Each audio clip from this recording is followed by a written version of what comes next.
August 16 and 17 2023లో ఉన్న ముఖ్యమైన exam oriented current affairs మనం డిస్కస్ చేద్దామండి. సో ఇందులో మనకి కేంద్ర ప్రభుత్వం నియమించినటువంటి ఒక ఎంసీ పంత్ కమిటీ మనకు న్యూస్లో ఉందండి. MC Pant committee. సో మరి ఎంసీ పంత్ అంటే కమిటీ. సో ఈ కమిటీ ఏ విషయంలో ఏర్పాటు చేశారు ఏంటి అనేది మనకి ఇంపార్టెంట్గా ఉంటుంది.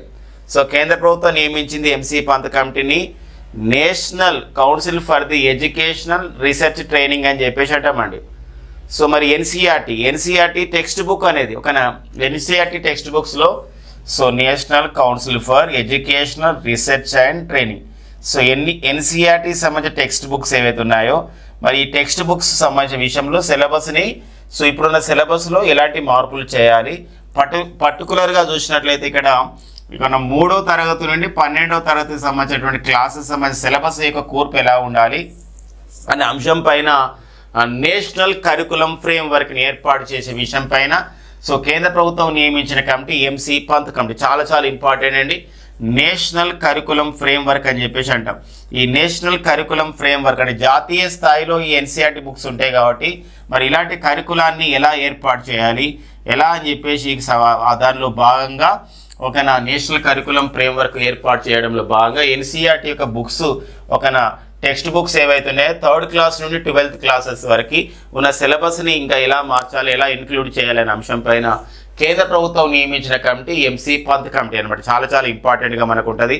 ఇక్కడ స్కూల్ సిలబస్ని ఆ విధంగా ఎలా చేంజ్ చేయాలి టెక్స్ట్ బుక్లో అని చెప్పేసి మార్చే విషయంలో ఇంక్లూడ్ చేసే విషయంలో ఏర్పాటు చేయడం జరిగింది అనమాట. టీచింగ్ మెటీరియల్స్ అనేది ఎలా ఉండాలి ఇలాంటి నేపథ్యం అనమాట. టీచింగ్ మెటీరియల్స్ ఎలా ఉండాలి ఇలాంటి విషయంలో ఏర్పాటు చేయడం జరిగింది ఈ యొక్క కమిటీని. మరి ఇందులో ప్రముఖంగా చూసినట్లయితే ఒక 19 మంది సభ్యుల కమిటీ అండి. 19 మంది సభ్యులు 19 మెంబర్స్ ఉంటారు. 19 మంది సభ్యులు ఉన్నప్పుడు అంతమంది నేర్చుకోవద్దు, ఒకరిద్దరు ఉన్నప్పుడు మొత్తం నేర్చుకోవాలి. 19 మంది సభ్యులు ఉంటారు.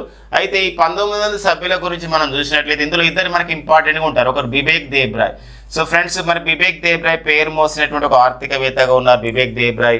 ప్రధానమంత్రి ఆర్థిక సలహా మండలి అంటాం కదండి. ప్రధానమంత్రి ఒక ఎకనామిక్ అడ్వైజర్ కౌన్సిల్. మరి భారత ప్రధానమంత్రి ఆర్థిక సలహా మండలి ఏదైతే ఉందో PMEAC prime minister economic advisor committee council కూడా అంట prime minister economic advisor committee. దీనికి వీరు నేతృత్వం వహిస్తున్నారు. ఇంకొకరు సుధామూర్తి అండి.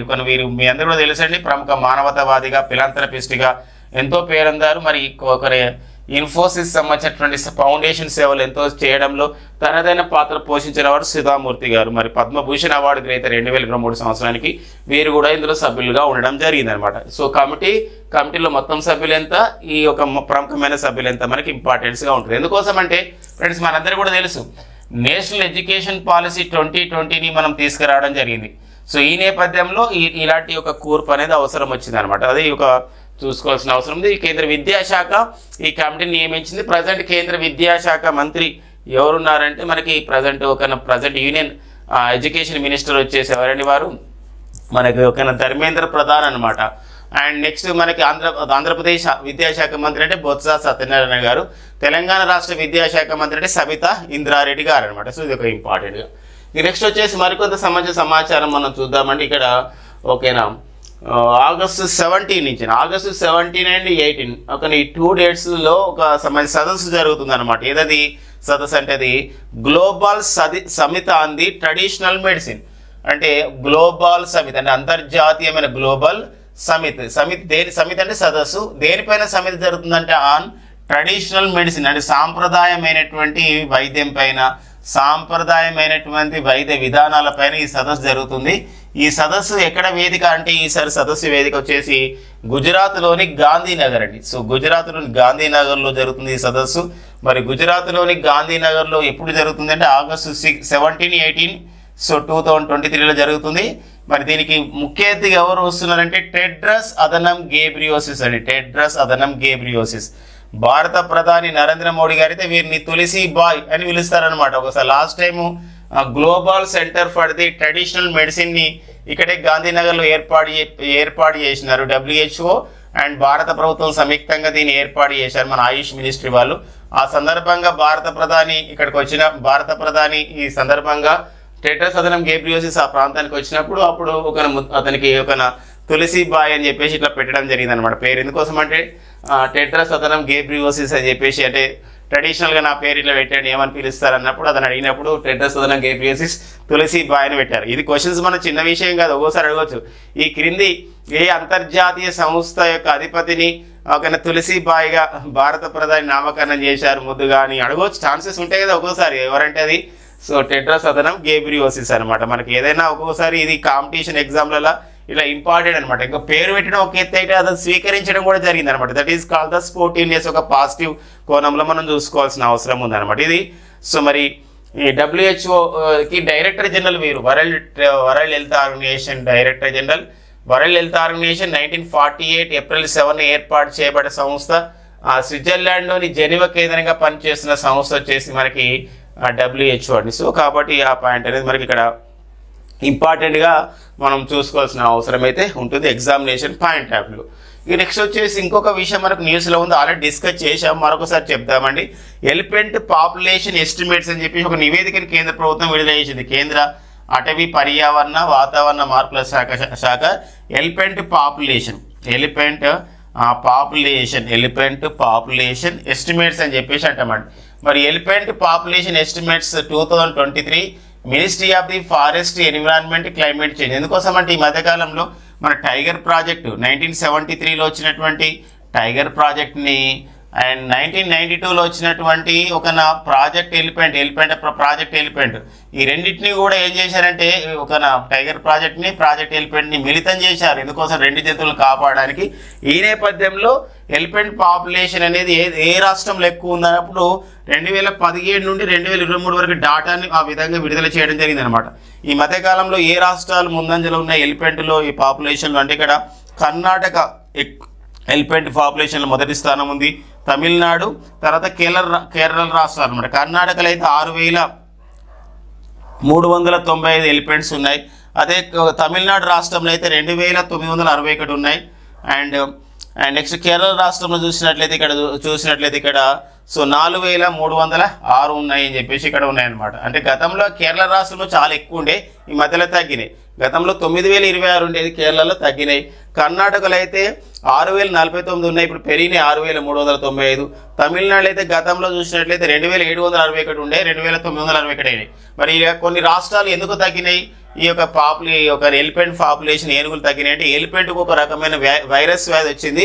దాన్ని మనం ఎండోథీలియోట్రోపిక్ ఎర్పీస్ వైరస్ అండి. ఎండో గుర్తుపెట్టుకోండి ఫ్రెండ్స్, ఇది ఎండోథీలియోట్రోపిక్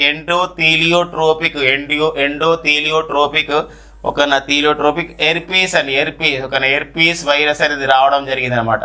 గతంలో ఇలాంటి క్వశ్చన్స్ వచ్చినాయి. గిర్ ఫారెస్ట్లో ఆసియా సింహాలు చనిపోయినాయి కొన్ని గుజరాత్లో. దీనికి కారణమైన వైరస్ ఏంటంటే కెనెన్ డిస్టెంపర్ వైరస్. ఇక్కడ మాత్రం ఇప్పుడు గుర్తుపెట్టుకోండి, మన దేశంలో ఈరోజు ఏనుగులు కొన్ని తగ్గినాయి కేరళ రాష్ట్రంలో అంటే ఎండోథీలియోట్రోపిక్ ఎర్పీస్ వైరస్. ఇంకొకటి తగ్గడానికి అంటే ఒక ప్రాంతం నుండి మరొక ప్రాంతానికి కూడా మైగ్రేషన్ అయితే ఎక్కడైతే సంబంధించిన వాతావరణం లేదో ఏనుగులు నివసించడానికి వేరే ప్రాంతానికి వెళ్ళి అలా కూడా కొన్ని ప్రాంతంలో తగ్గినాయి అని చెప్పేసి ఇక్కడ ఈ సంబంధించినటువంటి ప్రకటన అనేది రావడం జరిగింది.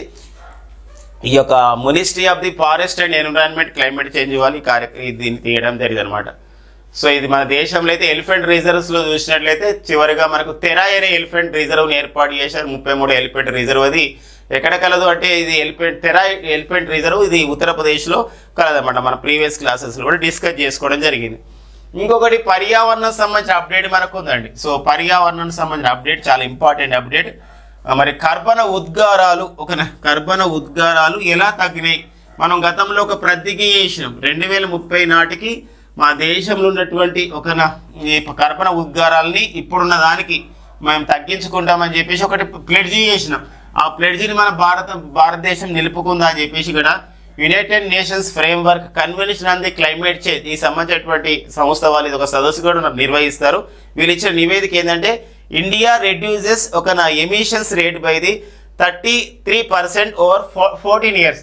అంటే 14 సంవత్సరాలు అండి ఇండియా మన భారతదేశం రెడ్యూస్ అంటే ఏంటంటే తగ్గించడం. ఎంత రెడ్యూస్ చేసిందంటే ఎమిషన్స్ రేట్ అనమాట. అంటే కర్బన ఉద్గారాల యొక్క రేట్ ఎమిషన్స్ రేట్ బై ఎంత అంటే ఏ సంవత్సరం అంటే బై 33% అనమాట. 33% 33% తగ్గించింది. ఎన్ని సంవత్సరాలు అంటే ఓవర్ 14 ఇయర్స్, ఈ 14 సంవత్సరాల కాలంలో. ఇది చాలా ఇంపార్టెంట్. ఆ 14 సంవత్సరాలు ఏదంటే బై 2020 2005 నుంచి 2019. ఈ నెంబర్ ఇంపార్టెంట్. 2005 నుండి 2019 అంటే 14 ఇయర్స్ కాలంలో మన భారతదేశంలో 33% ఈ యొక్క కర్బన ఉద్గారాలను వివిధ కార్యక్రమాల ద్వారా తగ్గించడం జరిగిందనమాట. మనం ప్లెడ్జ్ ఏంటంటే 2005లో ఒక ప్లెడ్జ్ చేసిన మన భారతదేశం. సో ఏమని ప్రకటించిందంటే బై ది 2030 2030 నాటికి 2005 నాటికి ఉన్నటువంటి కర్బన ఉద్గారాల యొక్క శాతాన్ని 45% మేము తగ్గిస్తామని చెప్పేసి. కాబట్టి ఇది మన భారతదేశం నిలుపుకోబోతుంది అని చెప్పేసి United Nations framework convention on the climate చేంజ్లో ఎన్నోసార్లు చెప్పిన దాని ప్రకారం మనం సాధిస్తున్నామని చెప్పేసి ఇక్కడ ఐక్యరాజ్య సమితి నివేదిక విడుదల చేయడం జరిగిందనమాట. చాలా ఇంపార్టెంట్గా ఉంటుందండి. 33% అంటే 2 రకాలుగా ఉంది. మనకు 1952 మన జాతీయ అటవీ విధానం ప్రకారం కూడా మనం 33% అడవులను మెయింటైన్ చేసుకోవాలి. ఇక్కడ మాత్రం మనం ఇది అనమాట, ఇది కర్బన ఉద్గారాల విషయంలో ఈ సమాజ విషయం గమనించండి. United Nations framework convention on the climate change ఈ సదస్సు అనేది 2023లో మనకి ఎక్కడ నిర్వహించబోతున్నారు అంటే ఇది దుబాయ్ యుఏఈలోని ఒక యునైటెడ్ అరబ్ ఎమిరేట్స్లోని దుబాయ్లో ఈ సదస్సు నిర్వహించబోతున్నారు అనమాట. ఈ సంబంధించినటువంటి విషయాన్ని కూడా మనం గుర్తుపెట్టుకోవాల్సిన అవసరం అయితే మనకు ఉంటుందండి. ఓకేనండి. నెక్స్ట్ వచ్చేసి సో ఇంకొక సమాజ విషయం అండి. సో ఆంధ్రప్రదేశ్ రాష్ట్రంలో సంబంధించి ఒక సమాచారం మనకు న్యూస్లో ఉంది. ఇంతవరకు డిస్కస్ చేసుకోవాలి యాక్చువల్గా. సో ఏంటంటే మనకు విద్య గురించి వచ్చినప్పుడు డిస్కస్ చేసుకోవాలి. ఆంధ్రప్రదేశ్లో కొత్తగా ఐబీ విధానాన్ని కూడా తీసుకొస్తామని చెప్పేసి అన్నారు జరిగింది. అంటే రివ్యూ చేస్తున్నప్పుడు ఆంధ్రప్రదేశ్ రాష్ట్ర ముఖ్యమంత్రి ఒక ప్రకటన మాట్లాడడం జరిగింది అనమాట. ఐబీ విద్యా విధానాన్ని, సిబిఎస్ఈ విద్యా విధానం ఉంది, ఐసిఎస్ఈ ఇవన్నీ ఉన్నాయి. ఐబీ అంటే ఏంటంటే ఇంటర్నేషనల్ బ్యాక్లారియట్ అని చెప్పేసి అంటామండి. ఐబీ అంటే ఇంటెలిజెన్స్ బ్యూరో కాదు. ఇటీవల కాలంలో తరచుగా ఆంధ్రప్రదేశ్ రాష్ట్ర ముఖ్యమంత్రి మన రాష్ట్రంలో ఆంధ్రప్రదేశ్ రాష్ట్రంలో ఐబీ విధానం తీసుకురావాలి. ఐబీ అంటే ఏంటంటే ఇక్కడ ఇంటర్నేషనల్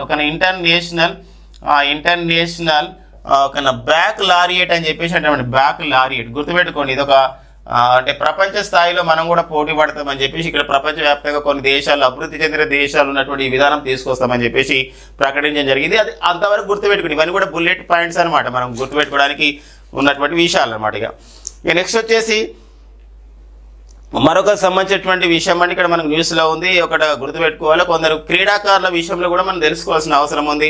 భారత ఫుట్బాల్ దిగ్గజ క్రీడాకారుడిగా పేరొందిన వారు, అర్జున అవార్డు గ్రహీత అయినటువంటి వారు ఒక మొహమ్మద్ అబీబ్ అండి. ఎవరండి? మొహమ్మద్ అబీబ్. సో మొహమ్మద్ అబీబ్ వీరు వృద్ధాప్యం కారణంగా మరణించడం జరిగింది. ఇటీవల మరణించినటువంటి మొహమ్మద్ అబీబ్ అనేవారు ఏ క్రీడాకారుడు అంటే భారత ఫుట్బాల్ క్రీడాకారుడు మరణించడం జరిగింది. వీరు అర్జున అవార్డు గ్రహీత అనమాట. ఒక అర్జున అవార్డు గ్రహీత వీరు మరణించడం జరిగింది అనమాట, మొహమ్మద్ అబీబ్. ఇట్లా మరణాలలో ఈ అడిగిన సందర్భం ఉంది.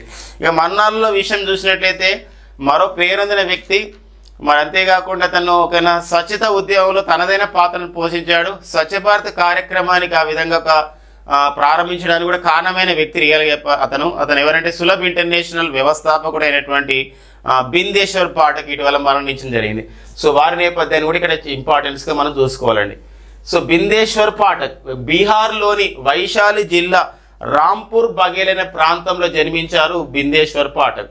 మరి బిందేశ్వర్ పాఠక్ ఈరోజు మనం ఒక బస్ స్టాండ్లలో వాటిలలో కాంప్లెక్స్లలో మనం సులభ్ కాంప్లెక్స్లు మనం చూసారా, పే అండ్ యూజ్ అని చెప్పేసి ఆ విధంగా మనం మన అవసరాలు తీర్చే ఒక సంస్థగా ఎంతో ఉందండి. ఎంతో మందికి ఉపాధి ఇస్తుంది కూడా సులభ్ సంస్థ. అది మన దేశంలో కాదు విదేశాల్లో కూడా 70కి పైగా దేశాల్లో సులభ్ ఇంటర్నేషనల్ పనిచేస్తుంది. మరి వారు ఒక సులభ్ ఇంటర్నేషనల్ వ్యవస్థాపకుడు అతనే బిందేశ్వర్ పాఠక్ అండి. ఎవరంటే బిందేశ్వర్ పాఠక్. సో వీరు మరణించడం జరిగింది అనమాట. సో చాలా ఇంపార్టెంట్ అండి ఇతను ఒక బిందేశ్వర్ పాఠక్. ఇతను స్థాపించింది ఏంటంటే సులభ్ ఇంటర్నేషనల్ సంస్థ. శానిటేషన్ చూసుకుంటున్న సంస్థ ఇతను. అంటే పరిశుభ్రత విషయంలో ఇతను ఏమని పిలుస్తారంటే ప్రపంచవ్యాప్తంగా శానిటేషన్ శాంతా క్లాజ్ అంటారండి. ఎట్లయితే మన క్రిస్టియానిటీలో సంబంధించిన శాంతా క్లాజ్ ఎట్లయితే మనకు ఒక ఇంపార్టెన్స్ అందరికి అన్ని గిఫ్ట్స్ ఎట్లయితే ఇస్తుందో శాంతా క్లాజ్ లైక్ దట్ ఇక్కడ ఏంటంటే ఇతను ఈ సులభ్ ఇంటర్నేషనల్ వ్యవస్థను స్టార్ట్ చేసి అందరికి కూడా ఇక్కడ ఒక అత్యవసరమైనటువంటి ఒక సంబంధించినటువంటి ఆ పరిశుభ్రతలో ఎంతో ఉపయోగపడడం జరిగింది సులభ్ ఇంటర్నేషనల్ సంస్థ. ఇతని ముద్దుగా ఏమని పిలుస్తారంటే శానిటేషన్ శాంతా క్లాజ్ అంటారు. Sanitation Santa Claus. ఇటీవల కాలంలో శానిటేషన్ శాంతా క్లాజ్గా పిలువబడేటువంటి ఏ వ్యక్తి ఇటీవల మరణించడం జరిగిందంటే బిందేశ్వర్ పాఠక్. వీరు మరి ఏ రాష్ట్రానికి చెందినవారు? బిందేశ్వర్ పాఠక్ అంటే బీహార్ రాష్ట్రానికి చెందినవారు. మరి వీరు 1991లోనే వీరు పద్మభూషణ్ అవార్డు రావడం జరిగింది. భారతదేశ 2వ అత్యున్నతమైన భారతదేశ అత్యున్నతమైన పౌర పురస్కారం వచ్చేసి భారతరత్న. పద్మ అవార్డులలో చూసినట్లయితే పద్మవిభూషణ్, పద్మభూషణ్, పద్మశ్రీ ఉంటుంది. అలాంటప్పుడు భారతదేశం 3వ అత్యున్నత పురస్కారం వస్తుంది, ఇది పద్మభూషణ్. అట్లా పద్మభూషణ్ అవార్డును కూడా వీరు 1981లో పొందడం జరిగింది. ఎంతో సంబంధించినటువంటి ఒక అవార్డుని వీరు ఎన్నో సంవత్సరాల అవార్డులు పొందడం జరిగింది. మరి వీరు ఈ సులభ్ ఇంటర్నేషనల్ సర్వీసెస్ ఆర్గనైజేషన్ ఏ సంవత్సరంలో ఏర్పాటు చేశారంటే 1971లోనే 1970లో ఏర్పాటు చేయడం జరిగిందండి. గుర్తుపెట్టుకోండి ఈ డేట్ కూడా మనకి. సో మరి వీరికి ఎన్నో అవార్డ్స్ వచ్చినాయి. ఎనర్జీ గ్లోబ్ అవార్డు అనేది రావడం జరిగింది పద్మభూషణ్ అవార్డుతో పాటు. సో మరి ప్రపంచవ్యాప్తంగా పేరొందిన అవార్డు ఎనర్జీ గ్లోబ్ అవార్డు వచ్చింది. అంతేకాకుండా కొన్ని దేశాలు ఇతనికైతే మనకు ఇక్కడ మనం చూసినట్లయితే ఇక్కడ the star of the the legend of the planet అనే అవార్డు కూడా వచ్చిందండి. ఏ అవార్డు రాలేదు కూడా అడిగే అవకాశం ఉంటుంది కాబట్టి the legend of the planet award అనేది రావడం జరిగింది వీరికి. ప్లానెట్లోని ఒక లెజెండ్ అని చెప్పేసి ఇచ్చే అవార్డు ఇలాంటి నేపథ్యంలో ఆ విధంగా. అంతేకాకుండా మనం గమనించినట్లయితే ఇక్కడ Dubai international award for the best practices అంటే దుబాయ్ వాళ్ళు కూడా యుఏఈ వాళ్ళు కూడా వీళ్ళకి ఒక అవార్డు ఇవ్వడం అయితే జరిగింది. ఎవరికి? మన బిందేశ్వర్ పాఠక్ అనమాట. ఓకేనండి. అంతేకాకుండా బిందేశ్వర్ పాఠక్ గారు మనకు చాలా పత్రికలు కవర్ చేయలేదు కానీ ఒక విషయం అండి, వారు రైల్వే శాఖలో కూడా ఈ పరిశుభ్రత ప్రచారకర్తగా పనిచేయడం జరిగింది. ఎందుకోసం అంటే రైల్వే శాఖ వారు నియమించింది ప్రత్యేకంగా. అట్లా కూడా అడిగేయడానికి ఉంటుంది. ఎందుకోసం అంటే రైల్వేలలో ఈరోజు పరిశుభ్రత వచ్చింది, కొంచెం మెయింటైన్ చేస్తున్నారు. మీరు గమనించే ఉంటారు రైల్వే ప్రయాణం చేసే వాళ్ళు శానిటేషన్ అక్కడ చేస్తున్నారు, ఆ టాయిలెట్స్ వాటి కలిగే ప్రయత్నం చేస్తున్నారు. కొంచెం పరిశుభ్రత ఒకప్పుడైతే మనం రైల్వే ప్రయాణించినప్పుడే చాలా ఇబ్బందికరమైన పరిస్థితి ఉండేది. ఇప్పుడైతే ఇంత నీట్గా ఉంటుందంటే బిందేశ్వర్ పాఠక్ యొక్క చర్య కూడా ఉందన్నమాట. రైల్వేలలో ప్రచారకర్తగా ఉండి రైల్వే సంబంధించినటువంటి విషయంలో క్లీన్నెస్ కూడా తోడ్పడడం జరిగింది.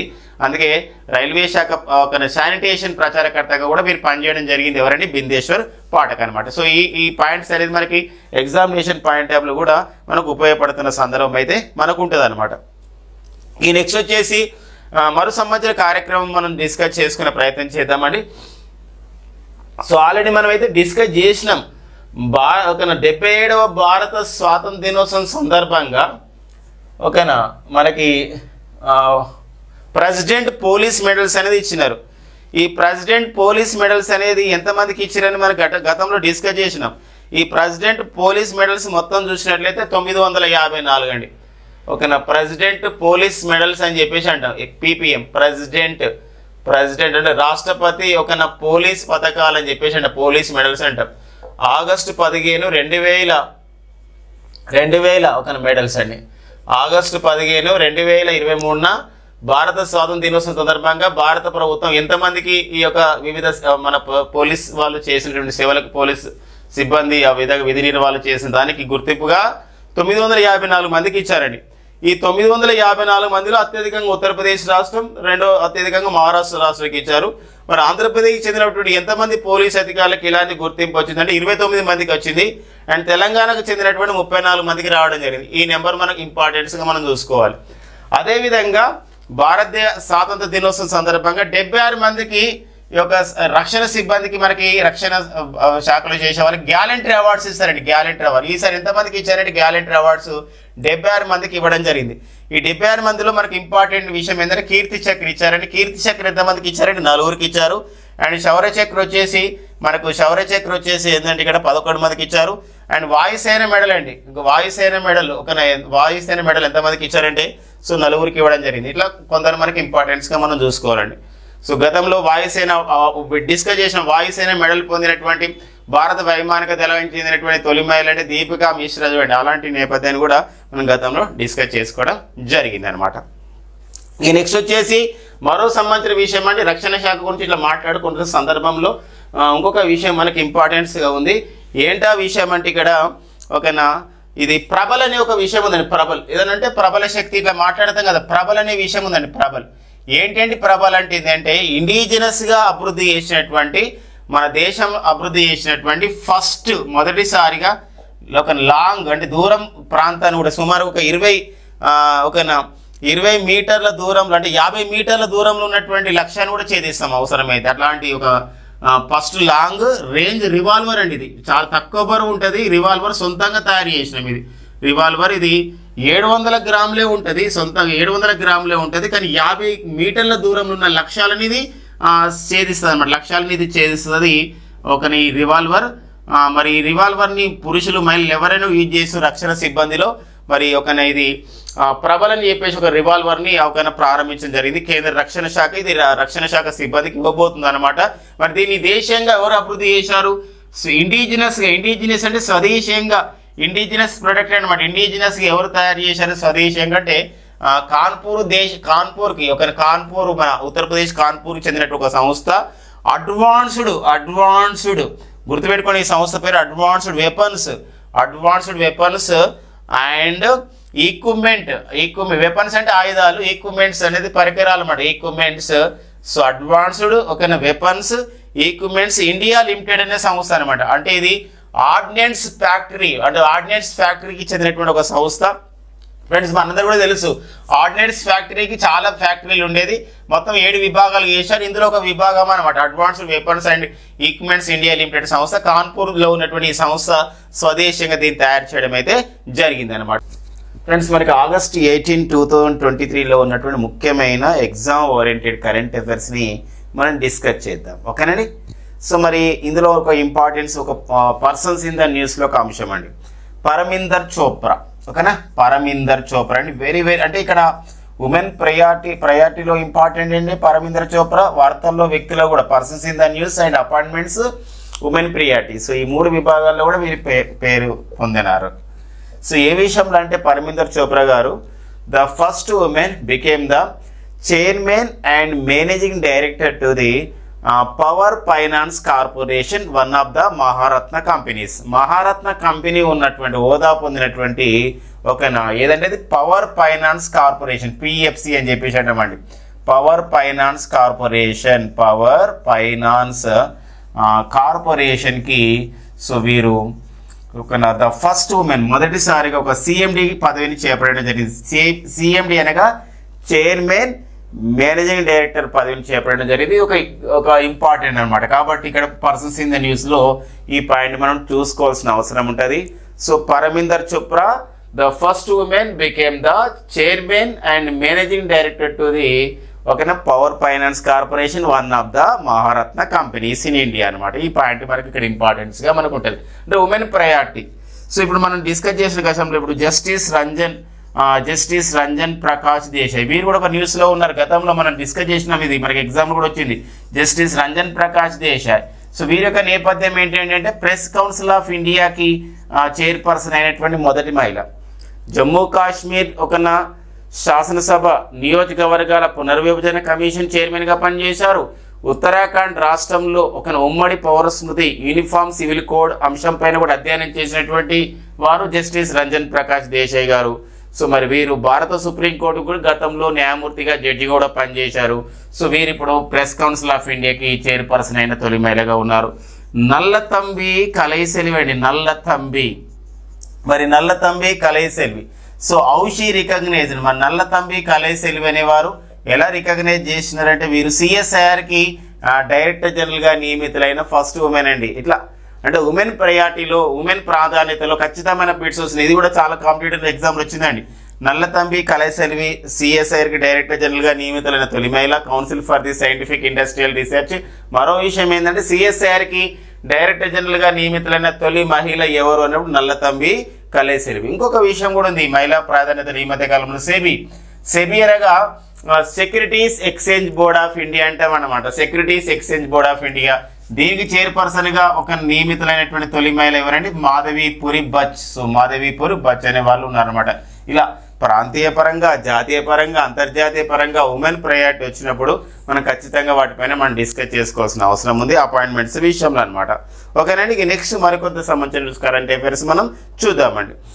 సో నెక్స్ట్ కరెంట్ అఫైర్స్ వచ్చేసి ఇక్కడ బాలల సంబంధించినటువంటి అభివృద్ధి గురించి, అంటే చైల్డ్హుడ్ డెవలప్మెంట్ గురించి, అంటే శిశు వికాసం ఇవన్నీ వస్తాయండి బాలల అభివృద్ధి గురించి. సో వివిధ కార్యక్రమాలను నిర్వహించుకోవడానికి ఏషియన్ డెవలప్మెంట్ బ్యాంకు ఒక రాష్ట్రానికి, మన భారతదేశం ఒక రాష్ట్రానికి 40.5 మిలియన్ల US డాలర్ల రుణాన్ని ఆ విధంగా అందజేయడం జరిగింది అనమాట. ఒక అసిస్టెన్స్ని అందజేయడం జరిగింది. సో అది మనకి ఇంపార్టెంట్ ఇక్కడ చూడండి. ఓకేనా ఇటీవల కాలంలో చైల్డ్హుడ్ డెవలప్మెంట్ గురించి ఓకేనండి చైల్డ్హుడ్ డెవలప్మెంట్ గురించి ఒక బాలల సంబంధించిన మనోవికాసం గురించి బాలల సంబంధించిన సమగ్ర అభివృద్ధి గురించి సో ఓకేనా ఎంత అండి ఇక్కడ రుణము 40.5 మిలియన్ల యుఎస్ డాలర్స్ అండి ఇది ఒక అమెరికా అంటే యుఎస్ అమెరికా డాలర్స్ రుణాన్ని సో ఏ రాష్ట్రానికి అందజేసింది ఓకేనా ఏ రాష్ట్రానికి ఏషియన్ డెవలప్మెంట్ బ్యాంక్ వాళ్ళు అందజేశారంటే సో ఓకేనా ఇది మేఘాలయ రాష్ట్రానికి అందజేయడం జరిగింది అనమాట సో ఆ పాయింట్ మనకి ఇక్కడ ఇంపార్టెన్స్గా ఉంటుందండి మేఘాలయ రాష్ట్రానికి అందజేయడం జరిగింది ఇట్లా ఎవరు అందజేశారు ఏడీబీ అనగా ఏషియన్ డెవలప్మెంట్ బ్యాంక్ ఈ నేపథ్యంలో మనం గమనించాలి అడిగే క్వశ్చన్ ఏంటంటే ఇటీవల కాలంలో బాలల అభివృద్ధి గురించి అంటే అభివృద్ధి అంటే ఇక్కడ చదువు చెప్పడంతో పాటు వాళ్ళకి శానిటేషన్ పైన అవగాహనతో పాటు మంచి పోషకాలు అందించాలి ఇలాంటి అన్ని అంశాలు అందులో వస్తాయి ఇలాంటి వాళ్ళకు ఒకరి ఇంత అమౌంట్ ఇచ్చారు ఇంత లోన్ అందించారు ఏడీబీ వాళ్ళు ఏ రాష్ట్రానికంటే మేఘాలయ సో మేఘాలయ ప్రజెంట్ ముఖ్యమంత్రి అంటే ఎవరంటే the present CM of the Meghalaya వచ్చేసి కోన్రాడ్ సంగ్మన్ సో కోన్రాడ్ సంగ్మన్ అనేవారు సో మేఘాలయకి ప్రజెంట్ మనకు ముఖ్యమంత్రిగా వీరు పనిచేస్తున్నారు గవర్నర్ వచ్చేసి పాగు చౌహాన్ సో ఇంకొక విషయం మనం గమనించాల్సిన అవసరం ఉంటుంది ఏంది ఏషియన్ డెవలప్మెంట్ బ్యాంక్ అని చెప్పేసి అంటున్నారు ఏషియన్ డెవలప్మెంట్ బ్యాంక్ ఇది మనకి ఫిలిప్పైన్స్ రాజధాని మనీలాలో ఉందండి ఫిలిప్పైన్స్ రాజధాని సో మనీలాలో the headquarter of the Asian development bank ఉంది సో ఇక్కడ ఒక మసత్సుగు అసకావా అనేవారు ఏడీబీకి ప్రజెంట్ అధ్యక్షుడిగా ఉన్నారు మసత్సుగు అసకావా అండ్ నెక్స్ట్ వచ్చేసి ఏడీబీకి ఉపాధ్యక్షుడిగా పనిచేస్తున్నటువంటి భారతీయుడు ఉపాధ్యక్షుడిగా మన భారతీయుడు పనిచేస్తున్న వారి పేరు ఒక ఎవరండి అశోక్ లవాసా అండ్ నెక్స్ట్ వచ్చేసి ఇదే ఫిలిప్పైన్స్ రాజధాని మనీలాలో అంతర్జాతీయ వరి పరిశోధన కేంద్రం ఇంటర్నేషనల్ రైస్ రీసెర్చ్ ఇన్స్టిట్యూట్ కూడా ఉంది చాలాసార్లు కాంపిటేటివ్ ఎగ్జామ్ అడుగుతాడు అంతర్జాతీయ వరి పరిశోధన కేంద్రం మనీలలో ఫిలిప్పైన్స్ రాజధాని మనీలలో ఉంటే మరి జాతీయ వరి పరిశోధన కేంద్రం ఎక్కడ ఉంది అంటే జాతీయ వరి పరిశోధన కేంద్రం అనేది ఒడిషాలోని కటక్లో ఉందనే విషయం గుర్తుపెట్టుకోవాలి అండ్ మరొక విషయం ఏంటంటే భారత రష్యాలు సంయుక్తంగా అభివృద్ధి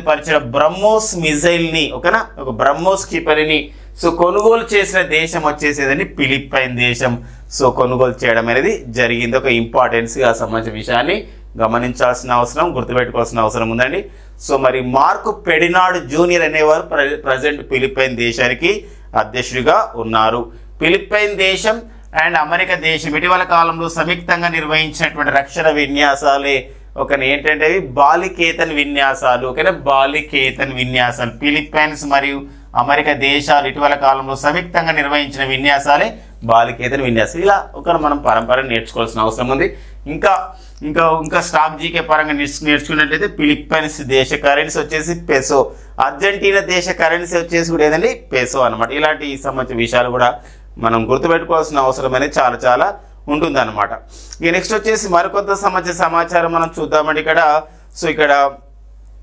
ఓకేనండి మనకి మన కేరళ రాష్ట్రం ఇంకా ప్రాంతీయ అంశాల విషయంలో చూసినట్లయితే కేరళ రాష్ట్రం పేరు కూడా మనకు న్యూస్లో ఉంది కేరళ రాష్ట్రం ఇప్పుడు మనము ఉగాది అని చెప్పేసి మనం అంటాము ఇట్లా మన తొలి సంవత్సరం తెలుగు రాష్ట్రాలు అయితే ఉగాది అంటే ఇక్కడ తెలుగు సంవత్సరాది అని చెప్పేసి ఇట్లా అంటాం కదా అట్లే విధంగా ఇప్పుడు రెండు ఇంపార్టెన్స్ ఉన్నాయి మనకి ఒకటి ఏంటంటే నవరోజ్ అంటాం నవరోజ్ అనేది ఒకటి ఉంటుంది నవరోజ్ అనేది ఎవరి యొక్క వేడుకలు జరుపుతాయంటే పార్సీలు జొరాస్ట్రియన్లు జరుపుకునే వేడుక నవరోజ్ పండుగ అని చెప్పేసి అంటాం అది కూడా ఏంటంటే పార్సీ వాళ్ళు లేదా జొరాస్ట్రియన్స్ వాళ్ళ యొక్క క్యాలెండర్ అనేది ఈ తారీఖుతోనే స్టార్ట్ అవుతుంది అనమాట ఈ నవరోజ్ పండుగతోనే ఎట్ ద సేమ్ టైం ఇక్కడ కూడా చింగం అంటారండి చింగం ఏంటండి చింగం అనేది అంటే మలయాళం ఎవరైతే కేరళ వాళ్ళు ఉన్నారో కేరళ వాళ్ళు ఆ విధంగా కేరళలో అంటే the first day of the new year of the Kerala యొక్క న్యూ ఇయర్ అనమాట ఇప్పుడు మనకు కూడా తెలుగు సంవత్సరాది ఉగాది ఎట్లయితే పిలుస్తామో సో ఇదే ఇక్కడ కూడా చింగం అనేది ఏంటంటే కేరళ రాష్ట్రానికి సంబంధించినటువంటి మలయాళీలకు సంబంధించినటువంటి the first day of the new year of Kerala అని మనం ఏమని పిలుస్తామంటే చింగం అని చెప్పేసి అని పిలుస్తాం అనమాట ఇంట్లోనే ఓనం పండుగ కూడా జరుపుకుంటారు ఇది చింగం అనేది గుర్తుపెట్టుకోండి నవరోజ్ అనేది ఎవరిదండి నవరోజ్ అనేది జొరాస్ట్రియన్ ఇది ఇలా మనము జొరాస్ట్రియన్ అన్న పార్సీ మతస్థులన్నా ఒకటే అర్థం వస్తుంది అనమాట ఇలాంటి సంబంధించినటువంటి అంశాలు కూడా మనకు ఒక ఇంపార్టెన్స్గా మనకు ఉంటాయి ఇక నెక్స్ట్ వచ్చేసి మరో వార్తలు ఉన్న వ్యక్తి మనకు ఉన్నారండి ఇక్కడ సో ఏంటి వారు ఎవరంటే ఇక్కడ సో వాళ్ళు ఒకని వచ్చేసి మనకి ఇక్కడ ఎంఎస్ఆర్ రావు అని చెప్పేసి ఉన్నారండి, ఎంఎస్ఆర్ రావు. సో మరి వీరి యొక్క ప్రత్యేకత ఏంది, మన భారత సమాజ శాస్త్రవేత్త ఎంఎస్ఆర్ రావు అండి. ఏంటి ఎంఎస్ఆర్ రావు అంటే ఇక్కడ సో ఒక ఫుల్ ఫామ్ ఉందండి ఇక్కడ, మచ్చనహల్లి రంగస్వామి సత్యనారాయణ రావు అని చెప్పేసి అంటామండి. మచ్చనహల్లి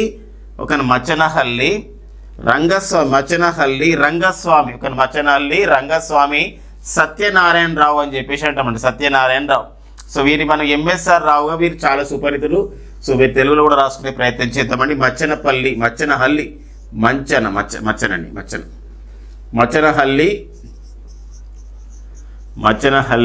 ఓకేనా, రంగస్వామి అండి. ఇక్కడ యాక్చువల్గా 6 ఇక్కడ ఉండాలి, కానీ ఇక్కడ ఇలానే ఇచ్చారండి. ఇక్కడ మచ్చనహల్లి రంగస్వామి సత్యనారాయణ రావు. సో వీరి పేరు మోసినటువంటి ఒక శాస్త్రవేత్త అండి ఇతను.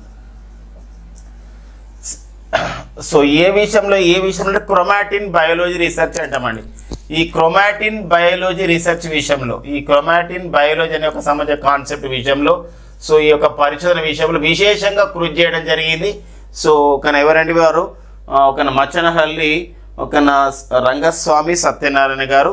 సో వీరు మరణించడం జరిగింది అనమాట. వీరు ఇటీవల మరణించారు బెంగళూరు నగరంలో. వీరు కర్ణాటక రాష్ట్రంలో బెంగళూరులో వీరు మరణించడం జరిగింది. కాబట్టి ఇటీవల కాలంలో మరణించినటువంటి ఎంఎస్ఆర్ రావు ఏ రంగంలో ప్రావీణ్యులు అంటే శాస్త్రవేత్త, science and technology, chromatin biology రీసెర్చ్లో వీరు పేరొందడం అయితే జరిగింది అనమాట. ఇట్లా కూడా మనకి ఎగ్జామినేషన్ పాయింట్ ట్యాబ్లో ఆడడానికి మనకు ఉంటుంది అనమాట. సో ఇది ఒక ఇంపార్టెన్స్గా మనం చూసుకోవాల్సినటువంటి అవసరం అనేది మనకు ఉందండి, బాగా గమనించాల్సిన అవసరం. ఆల్రెడీ ఇంతకు చెప్పుకున్న చింగం అనేది కేరళ సంబంధించినటువంటి వాళ్ళకు, మలయాళకు న్యూ ఇయర్ క్యాలెండర్లో, వాళ్ళ క్యాలెండర్ ప్రకారం న్యూ ఇయర్. ఇప్పుడు మనకు కూడా చైత్ర మాసం అనేది ఉంటుంది కదండి ఉగాదిలో, అట్లా ఒక మాసం అనమాట. ఫస్ట్ డే అని పిలుస్తాం కేరళలో, క్యాలెండర్లో వాళ్ళకి న్యూ ఇయర్ అనమాట వాళ్ళకు.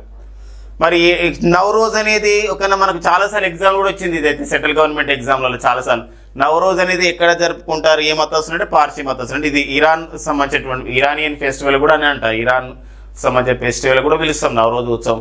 నవరోజ్ అంటే అర్థం ఉందండి, నవ్ అంటే కొత్తది, రోజు అంటే దినం అని అర్థం వస్తుంది కదా, అట్లా నవరోజ్ అనే ఒక పండుగ అనేది మనకి రావడం జరిగింది అనమాట. ఇది ఒక ఇంపార్టెన్స్ ఉంది. ఇక నెక్స్ట్ వచ్చేసి మనం లాస్ట్ క్లాస్లో డిస్కస్ చేసినాం, ఓబీ ఈసారి ఆగస్టు 15, 2023 భారత స్వాతంత్ర దినోత్సవం సందర్భంగా ఎర్రకోట నుండి 10వసారి జాతీయ పతాకాన్ని ఎగురవేసి భారత ప్రధాని నరేంద్ర మోడీ గారు కొన్ని సంబంధించినటువంటి అంశాలపైన ప్రతిజ్ఞ చేశాడని చెప్పేసి మాట్లాడాడు. విశ్వకర్మ యోజన, అందులో ఈ విశ్వకర్మ యోజన గురించి కూడా చెప్పుకోవడం జరిగింది. ఓకేనా, ఈ సంబంధించినటువంటి విశ్వకర్మ యోజన అంటే September 17 రోజు ఈ యొక్క విశ్వకర్మ జయంతి రోజు విశ్వకర్మ యోజన కార్యక్రమాన్ని ప్రారంభించబోతున్నారు. ఈ విశ్వకర్మ యోజన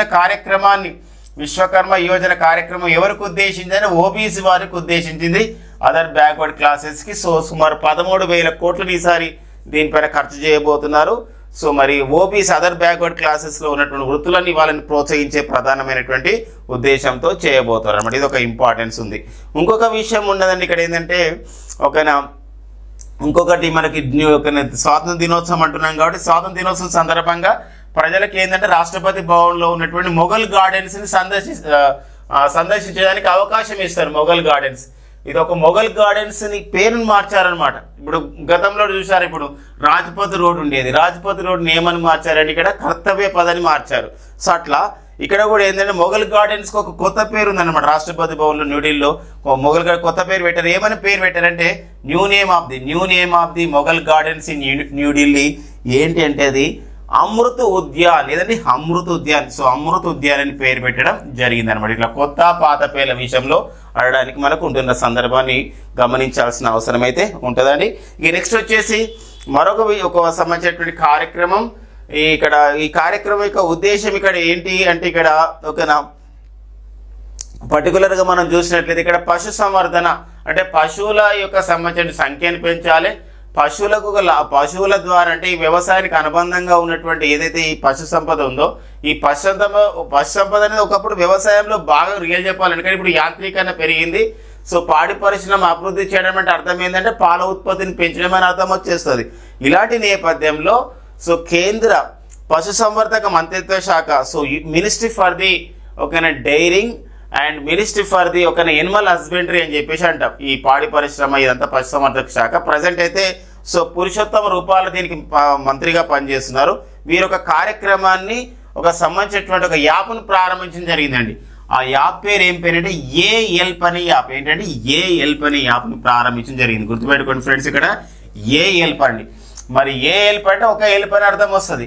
మనకి ఎగ్జామినేషన్లో ఏమడుతున్నాయంటే ఏ-హెల్ప్ అని చెప్పేసి ఒక సంబంధించినటువంటి కార్యక్రమం అనేది, ఒక యాప్ అనేది ఎవరికి సంబంధించింది అంటే ఇక్కడ సో ఏ కేంద్ర మంత్రిత్వకు సంబంధించింది అంటే ఇక్కడ మినిస్ట్రీ ఫర్ ది ఒక మినిస్ట్రీ ఫర్ అంటే మినిస్ట్రీ అంటే మంత్రిత్వ శాఖ for Animal husbandry. Animal husbandry అంటే పశు సంవర్ధక శాఖకు సంబంధించింది. ప్రజెంట్ కేంద్ర పశు సంవర్ధక శాఖ మంత్రి ఎవరున్నారు? పురుషోత్తం రూపాల ఉన్నారు. పురుషోత్తం రూపాలని ఎవరున్నారు? ఇలాంటప్పుడు ఏ-హెల్ప్ యొక్క కార్యక్రమం ఇది ఒక యాప్ రూపంలో, ఒక పోర్టల్ రూపంలో, ఒక క్యాంపెయిన్ రూపంలో ఒక ఉంటుంది. ఈ అన్ని కూడా కాబట్టి ఇటీవల కేంద్ర ప్రభుత్వం ప్రారంభించినటువంటి లేదా క్రింది ఏ కేంద్ర మంత్రిత్వ శాఖ ఏ-హెల్ప్ యాప్ని ప్రారంభించింది అనగా ఆ ఏ-హెల్ప్ అంటే ఏందని అడుగుతాడు. అంటే అక్రిడేటెడ్ అంటే అనుబంధంగా అక్రిడేటెడ్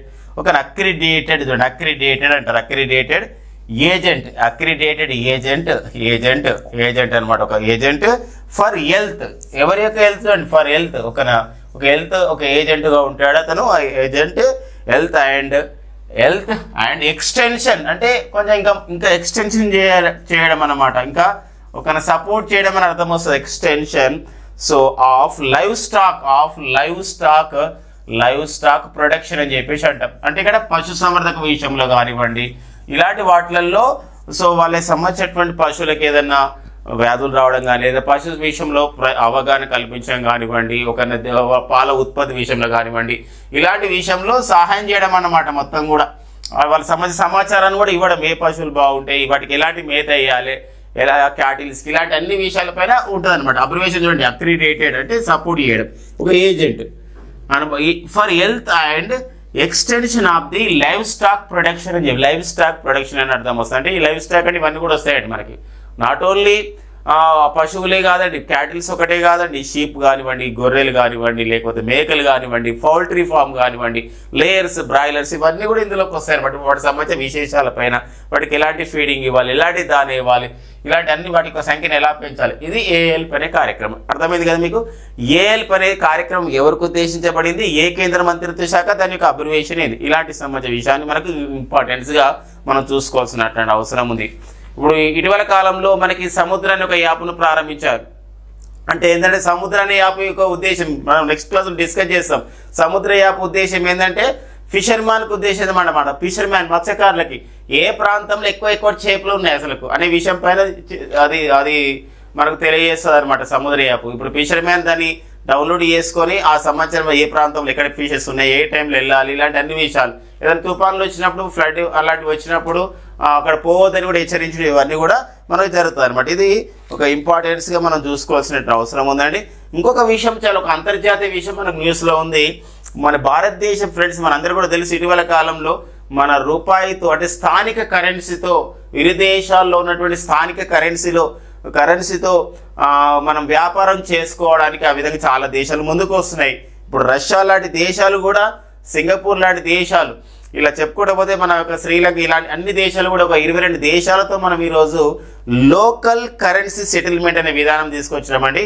కానీ ఈ మధ్య కాలంలో యుఏఈ దేశంతో ఫస్ట్ టైం ఈ క్రూడ్ ఆయిల్ సంబంధించిన విషయంలో, క్రూడ్ ఆయిల్ని మనము యుఏఈ నుంచి తెచ్చుకుంటున్నప్పుడు ఫస్ట్ టైం మనం ఒక ఏమంటారంటే లోకల్ కరెన్సీ సెటిల్మెంట్ చేసినాం. ఈ అబ్రివేషన్ కూడా ఇంపార్టెంట్. ఎల్సీఏ అంటాం. ఎల్సీ అంటే ఒక ఎల్సీఎస్ అంటాం. ఎల్సీ అంటే లైట్ కాంబాట్ ఎయిర్ క్రాఫ్ట్, అది తేజస్ యుద్ధ విమానం అట్లా పిలుస్తాం. ఇక్కడ ఎల్సీఎస్ అంటే local currency settlement. Local currency అంటే స్థానికంగా లభ్యమయ్యే కరెన్సీతో సెటిల్మెంట్ చేసుకోవడం అంటాం. ఇప్పుడు ఒకప్పుడైతే అమెరికా సంబంధించిన కరెన్సీ అయిన డాలర్తో ఏం చేసేది, మనము ఒక వస్తువు కొనడం కానీ ఇవ్వడం చూస్తే ఆ సమయంలో వాటితో లింకప్ చేసుకునేది. అలా కాకుండా ఇప్పుడు ఇండియా, మన భారతదేశం యుఏఈ మధ్య ఫస్ట్ టైం యుఏఈ నుండి క్రూడ్ ఆయిల్ మనం తీసుకొసుకుంటున్నప్పుడు మన రీసెంట్గా మన భారతదేశ కరెన్సీ అయినటువంటి రూపీ అండ్ యుఏఈ కరెన్సీ ఏంటంటే దిర్హం, వీటిలో ఏంటంటే చెల్లింపు జరిగింది. ఇది ఒక గణనీయమైన ఒక గొప్ప మార్పుగా ఒక కరెంట్ ఎకనామీ విషయంలో చాలా ఇంపార్టెంట్. సో ఇటీవల కాలంలో క్రూడ్ ఆయిల్ని తెచ్చుకున్నప్పుడు మన భారతదేశం ఏ దేశంతో లోకల్ కరెన్సీ సెటిల్మెంట్స్ విధానం తీసుకొచ్చిందంటే యుఏఈ దేశంతో. ఈ పాయింట్ వెరీ వెరీ ఇంపార్టెంట్గా మనకు ఉంటుందండి. సో ఇటీవల కాలంలో ఫ్రాన్స్ దేశంతో కూడా అలాంటి సంబంధించినటువంటి ఒక కార్యక్రమాన్ని మనం నిర్వహించుకునే విషయంలో ఇరు దేశాల మధ్య ఒక ఒప్పందం జరిగింది. ఇటీవల మన భారత ప్రధాని నరేంద్ర మోడీ గారు జూలై 14, 2023 ఫ్రాన్స్ దేశంలో జరిగినటువంటి ఫ్రాన్స్ దేశ జాతీయ దినోత్సవం బ్యాస్టిల్ డే సందర్భంగా అలాంటి ఒక ఒప్పందం జరిగింది. సింగపూర్లో ఉన్నటువంటి ఏదైతే మనకి అక్కడ అలాంటి సమయ ఒప్పందం మనం చేసుకోవడం జరిగింది. రష్యా దేశంతో కూడా ఇలాంటి ఒప్పందాలు అయితే జరుగుతున్న విషయాన్ని మనం ఎగ్జామినేషన్ పాయింట్ ట్యాబ్లో వీటిని ఖచ్చితంగా మనం గుర్తుపెట్టుకోవాల్సిన అవసరం కాంపిటేటివ్ పాయింట్ ట్యాబ్లో ఉందండి. ఈ నెక్స్ట్ మరొక సంవత్సరం ఒక స్పోర్ట్స్ అప్డేట్ మనకు న్యూస్లో ఉందండి. ఇక్కడ ఏంటంటే అండర్-20 వరల్డ్ ఛాంపియన్షిప్ అనేది జరుగుతుంది ఈ యొక్క రెజ్లింగ్ విషయంలో. ఇలాంటి జరుగుతున్నప్పుడు మనకు మోహిత్ కుమార్ మన న్యూస్లో ఉన్నాడు. ఇక్కడ మోహిత్ కుమార్ ఒక స్పోర్ట్స్ పర్సన్గా మనం గుర్తుపెట్టుకోవాలి. మోహిత్ కుమార్ ఇటీవల కాలంలో అండర్-20 వరల్డ్ అండర్-20 అంటే 20 సంవత్సరాల లోపు క్రీడాకారులు వాళ్ళు ఈ రెజ్లింగ్ విభాగంలో స్వర్ణ పథకం సాధించినటువంటి తొలి భారతీయుగా గుర్తించబడ్డారు మోహిత్ కుమార్. కాబట్టి మోహిత్ కుమార్ ఏ క్రీడాకారుడు అనేది ఇంపార్టెంట్. రెజ్లర్ అంటే ఆట ఆడేవారు, రెజ్లింగ్ అంటే క్రీడ అనమాట. ఇట్లా మనకి ఒక పాయింట్ ట్యాబ్లో మనం చూసుకోవాల్సిన ఎగ్జామినేషన్ పాయింట్ ట్యాబ్లో చూసుకోవాల్సినటువంటి అవసరం ఉందండి. ఆగస్టు 18, 19, 2023 ఈ తేదీల్లో ఉన్నటువంటి ఈ డేట్స్లో ఉన్నటువంటి ముఖ్యమైన ఎగ్జామ్ ఓరియంటెడ్ కరెంట్ అఫైర్స్ మనం డిస్కస్ చేద్దాం. సో మరి ఆగస్టు 19 ఒక ఇంపార్టెన్స్ ఉందండి. ఏముంది ఆగస్టు 19, 2023 ఇంపార్టెన్స్ ఏంటంటే 2 ఇంపార్టెన్సెస్ ఉన్నాయి. ఒకటి వచ్చేసి వరల్డ్ ఫోటోగ్రఫీ డే అండి, అంటే ప్రపంచ ఫోటోగ్రఫీ దినోత్సవాన్ని మనం జరుపుకుంటాం. ఓకేనా. ఇంకొకటి సో మనకి ఓకేనా ప్రపంచ మానవత్వ దినోత్సవం కూడా జరుపుకుంటాం. మరి ప్రపంచ ఫోటోగ్రఫీ దినోత్సవం వరల్డ్ ఫోటోగ్రఫీ డే. మరి వరల్డ్ ఫోటోగ్రఫీ డే దీని యొక్క ఇతివృత్తం ఏమి ఇవ్వడం జరిగింది ఈ యొక్క ఆగస్టు 19, 2023 అంటే సో ల్యాండ్స్కేప్స్ అనే ఇతివృత్తం అనేది ల్యాండ్స్కేప్స్ అనే ఒక ఇతివృత్తంతో సో ఈసారి ఇవ్వడం జరిగింది అనమాట. సో ఈ సంబంధించిన విషయం మనకు ఇంపార్టెన్స్గా చూసుకోవాల్సిన అవసరం ఉంది. అంటే ఇక్కడ ఇంపార్టెంట్ తేదీల విషయంలో ముఖ్యమైన తేదీలు ప్రాముఖ్యత, ముఖ్యమైన తేదీలు ఇతివృత్తాలపైన ఎగ్జామ్స్లో బిట్లు వస్తున్నాయి కాబట్టి సో వరల్డ్ ఫోటోగ్రఫీ డేని ఎప్పుడు నిర్వహిస్తారు అన్నప్పుడు అది సో ఆగస్టు 19న ప్రపంచ ఫోటోగ్రఫీ దినోత్సవాన్ని నిర్వహించుకోవడం అయితే జరుగుతుందన్నమాట. ఇక నెక్స్ట్ వచ్చేసి మరికొత్త సమాచారంకి వెళ్దామండి. సో అందులో మనం చూసినట్లయితే కొన్ని యాప్లు ఉన్నాయి. అంటే రిజర్వ్ బ్యాంక్ ఆఫ్ ఇండియా ఉడ్గమ్ అనే ఒక యాప్ను ప్రారంభించింది. అండ్ సెంట్రల్ వాటర్ కమిషన్ అంటే జాతీయ ఈ యొక్క జల సంఘం అంట కదా, వీరు కూడా ఒక సంబంధించిన ఒక యాప్ను ప్రారంభించారు. Flood watch mobile. అంటే ఏదైనా వరదలు వచ్చినప్పుడు వాటిని ఎలా మనం ఒక సమయ ప్రాణ నష్టాన్ని, ఆస్తి నష్టాన్ని ఎలా తగ్గించుకోవాలనే ప్రధానమైన విషయంతో అది ఇన్ఫర్మేషన్ ఇవ్వడానికి ఫ్లడ్ వాచ్ మొబైల్ యాప్ను ప్రారంభించారు. ఇన్కాయిస్ అనే సంస్థ హైదరాబాద్లో ఉందండి. ఇన్కాయిస్ సంస్థ మినిస్ట్రీ ఆఫ్ ది ఎర్త్ సైన్సెస్లో భాగంగా ఈ యొక్క ఇన్కాయిస్ సంస్థ సముద్ర అనే యాప్ను ప్రారంభించింది.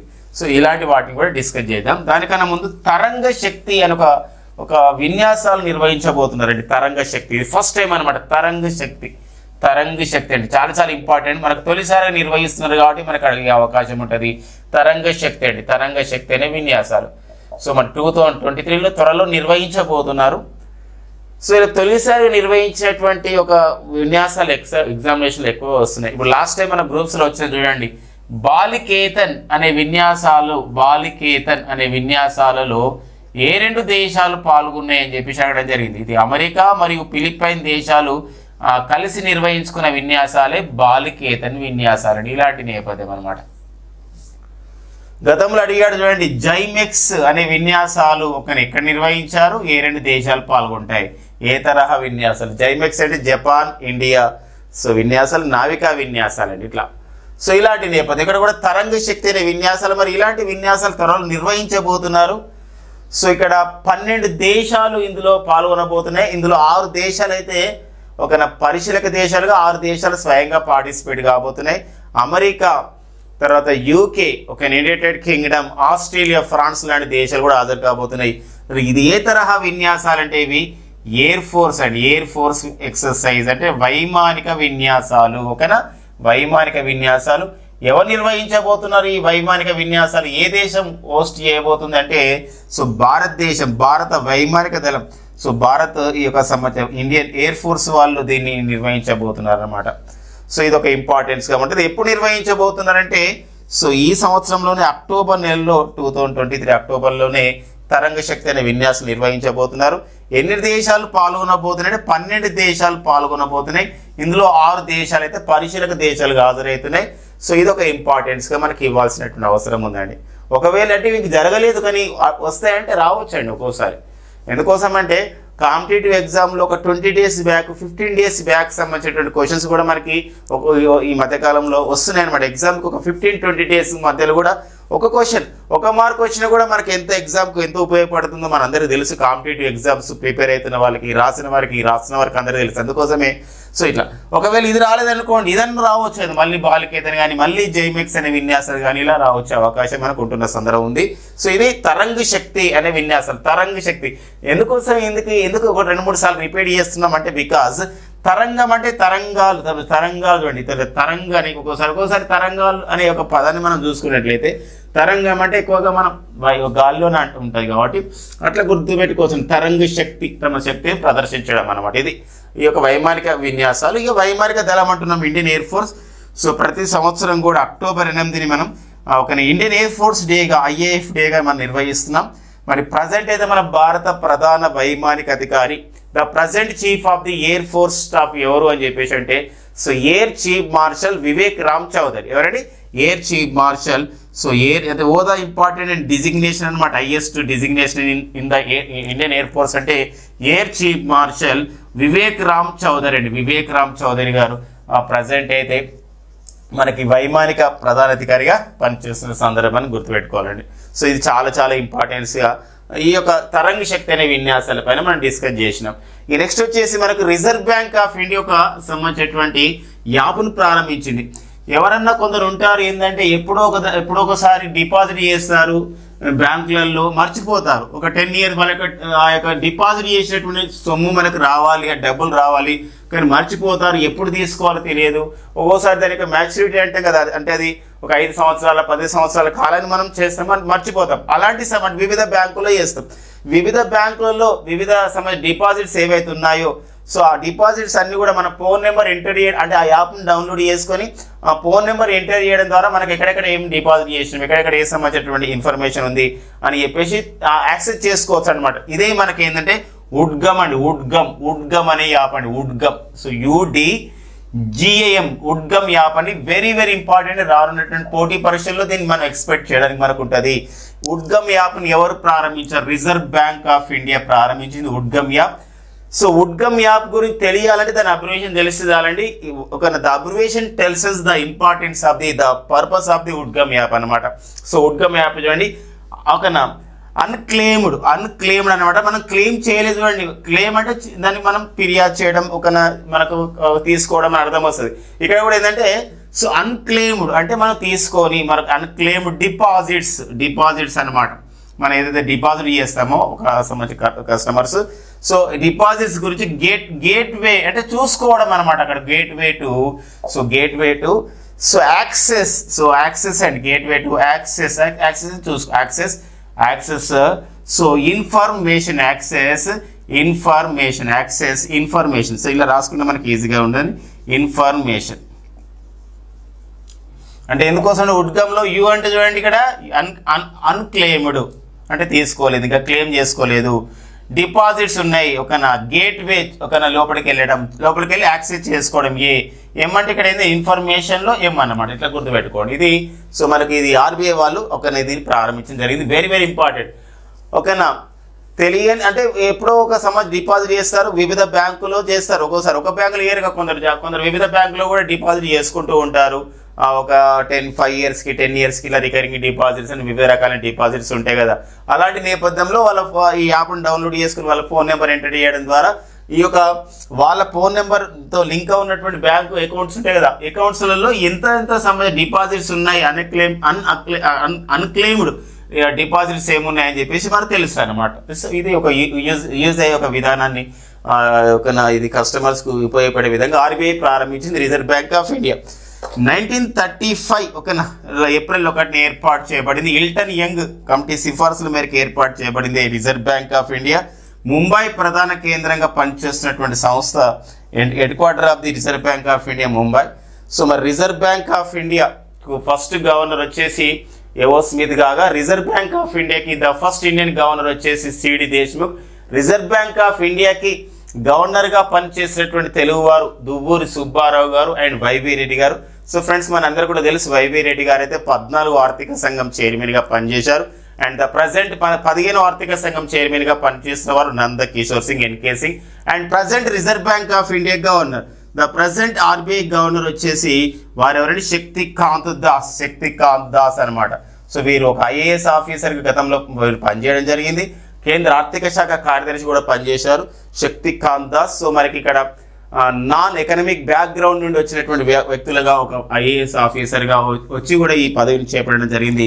సో శక్తికాంత్ దాస్ అనమాట. సో రిజర్వ్ బ్యాంక్ ఆఫ్ ఇండియాకి శక్తికాంత్ దాస్ ఎన్నో గవర్నర్ అంటే 25వ governor, 25th governor to the reserve bank of India అంటే ఎవరండి, శక్తికాంత్ దాస్. సో ఈ నేపథ్యాన్ని కూడా గుర్తుపెట్టుకోవాల్సిన అవసరం ఉందన్నమాట. ఇక నెక్స్ట్ వచ్చేసి మరికొంత సమాచారం కరెంట్ అఫైర్స్ మనకి వెళ్దామండి. సో మరొక సమాచారం యాప్ మనకు న్యూస్లో ఉంది. ఆ యాప్ వచ్చేసి ఫ్లడ్ వాచ్ ఒక మొబైల్ యాప్ అండి. ఫ్లడ్ అంటే మనకు వరదలు, అంటే ఈ తుఫాన్లు వచ్చినప్పుడు, సైక్లోన్స్ వచ్చినప్పుడు, లేదా ఒక ఇలాంటి సందర్భంలో మరి ఎక్కడెక్కడ ఎలాంటి ఉంది ప్రభావము, దానికి సంబంధించిన విషయాలు గురించి తెలుసుకోవడానికి ఒక ఫ్లడ్ వాచ్ మొబైల్ యాప్ అండి. ఫ్లడ్ వాచ్ మొబైల్ యాప్ అని చెప్పేసి ఒక సంబంధించినటువంటి యాప్ని ప్రారంభించుకోవడం జరిగింది. సో ఇది ఎవరైనా డౌన్లోడ్ చేసుకోవచ్చు. ఫ్లడ్ వాచ్ మొబైల్ యాప్ ఎవరు దీన్ని ఏర్పాటు చేశారంటే కేంద్ర జల సంఘం ఏర్పాటు చేసిందండి, కేంద్ర జల సంఘం. సో దీన్ని మనం ఇంగ్లీష్లో అయితే సో ఏమంటాం తెలుసా అండి, సెంట్రల్ వాటర్ కమిషన్ అని చెప్పేసి అంటామంట, సెంట్రల్ వాటర్ కమిషన్. సో ఇది ఏర్పాటు చేయడం జరిగింది. ఫ్లడ్స్ గురించి, తర్వాత తుఫాన్ల సంబంధించిన విషయంలో ఎలాంటి జాగ్రత్తలు ఉండాలి, ఎలాంటి వాటర్ ఫ్లోటింగ్ ఉంది, ఇలాంటి అన్ని విషయాలపైన ఈ ఫ్లడ్ వాచ్ మొబైల్ యాప్ సమాచారం ఇస్తుంది. సెంట్రల్ వాటర్ కమిషన్ మరి జాతీయ జల సంఘం అని చెప్పేసి అంటాం, జలశక్తి మంత్రిత్వ శాఖలో పరిధిలో పనిచేస్తున్నటువంటి సెంట్రల్ వాటర్ కమిషన్కి ప్రజెంట్ చైర్మన్ ఎవరున్నారంటే బాగా ఇంపార్టెంట్ వారు కుష్విందర్. సో మనకి ఉండడం జరిగింది అనమాట. కుష్విందర్ అనేవారు, కిష్విందర్ అనేవారు ప్రజెంట్ అయితే మనకు కుష్విందర్ సింగ్ హోరా. సో వీరు ప్రజెంట్ అయితే కేంద్ర జల సంఘానికి చైర్మన్గా పనిచేస్తున్న సందర్భం అండి. సో చాలా ఇంపార్టెన్స్గా ఈ సంబంధించినటువంటి విషయాన్ని గుర్తుపెట్టుకోవాల్సిన అవసరం ఉందండి. మరి కేంద్ర జల సంఘం ఇటీవల కాలంలో ప్రారంభించినటువంటి యాప్ ఏంటి, ఈ యొక్క విషయం ఏంది, ఎవరు ప్రారంభించారు, ఇట్లా కేంద్ర జలశక్తి మంత్రిత్వ శాఖ పరిధిలో పనిచేస్తున్న సంస్థ ప్రారంభించింది. మరి కేంద్ర జలశక్తి శాఖ ప్రజెంట్ మంత్రి ఎవరున్నారు, ప్రజెంట్ యూనియన్ జలశక్తి మినిస్టర్ ఎవరున్నారంటే సో వారికి మనకి గజేంద్ర సింగ్ షెకావత్ అనేవారు ఉండడం జరిగింది అనమాట. సో ఇది మనకు ఒక ఇంపార్టెన్స్ విషయం అండి. నెక్స్ట్ ఈ యాప్లతో పాటుగా ఈ యాప్ సమాచారం ఇప్పుడు మనం 2 యాప్లు నేర్చుకున్నాం. ఒకటి ఏంది ఉడ్గమ్ యాప్ అనేది ఆర్బీఐ వాళ్ళు, ఇంకొకటి యాప్ వచ్చేసి ఎవరండి ఇక్కడ యాప్ది మనకు ఫ్లడ్ వాచ్ మొబైల్ యాప్.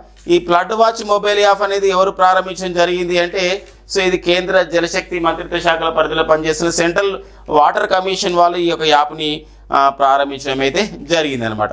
ఇలాంటి నేపథ్యంలో మరొకటి ఏదంటే సముద్ర యాప్ అనేది కూడా ప్రారంభించడం జరిగిందండి. సముద్ర యాప్ అది కూడా మనకి ఇంపార్టెంట్గా ఉంటుందండి. ఇవన్నీ సైన్స్ అండ్ టెక్నాలజీ అప్డేట్ విషయంలో, ఇన్ఫర్మేషన్ టెక్నాలజీ విషయంలో కూడా మనకి ఇంపార్టెన్స్ ఉంటుందండి. సముద్ర యాప్ అనేది ఒకటి ఉంది అనమాట. ఈ సముద్ర యాప్ అనేది ఎవరు ప్రారంభించడం జరిగిందంటే ఇది ఇన్కాయిస్ అనే సంస్థ దీన్ని ప్రారంభించిందండి. ఇన్కాయిస్ అనే సంస్థ ఇది హైదరాబాద్ కేంద్రంగా పనిచేస్తున్న సంస్థ. Ministry of the earth sciences కేంద్ర భూపరిజ్ఞానం శాఖ పరిధిలో పనిచేస్తున్న సంస్థ. ఇది ఫిషింగ్ కమ్యూనిటీ గురించి, ఫిషర్ మ్యాన్ గురించి, మత్స్యకారుల గురించి ప్రారంభించడం జరిగింది.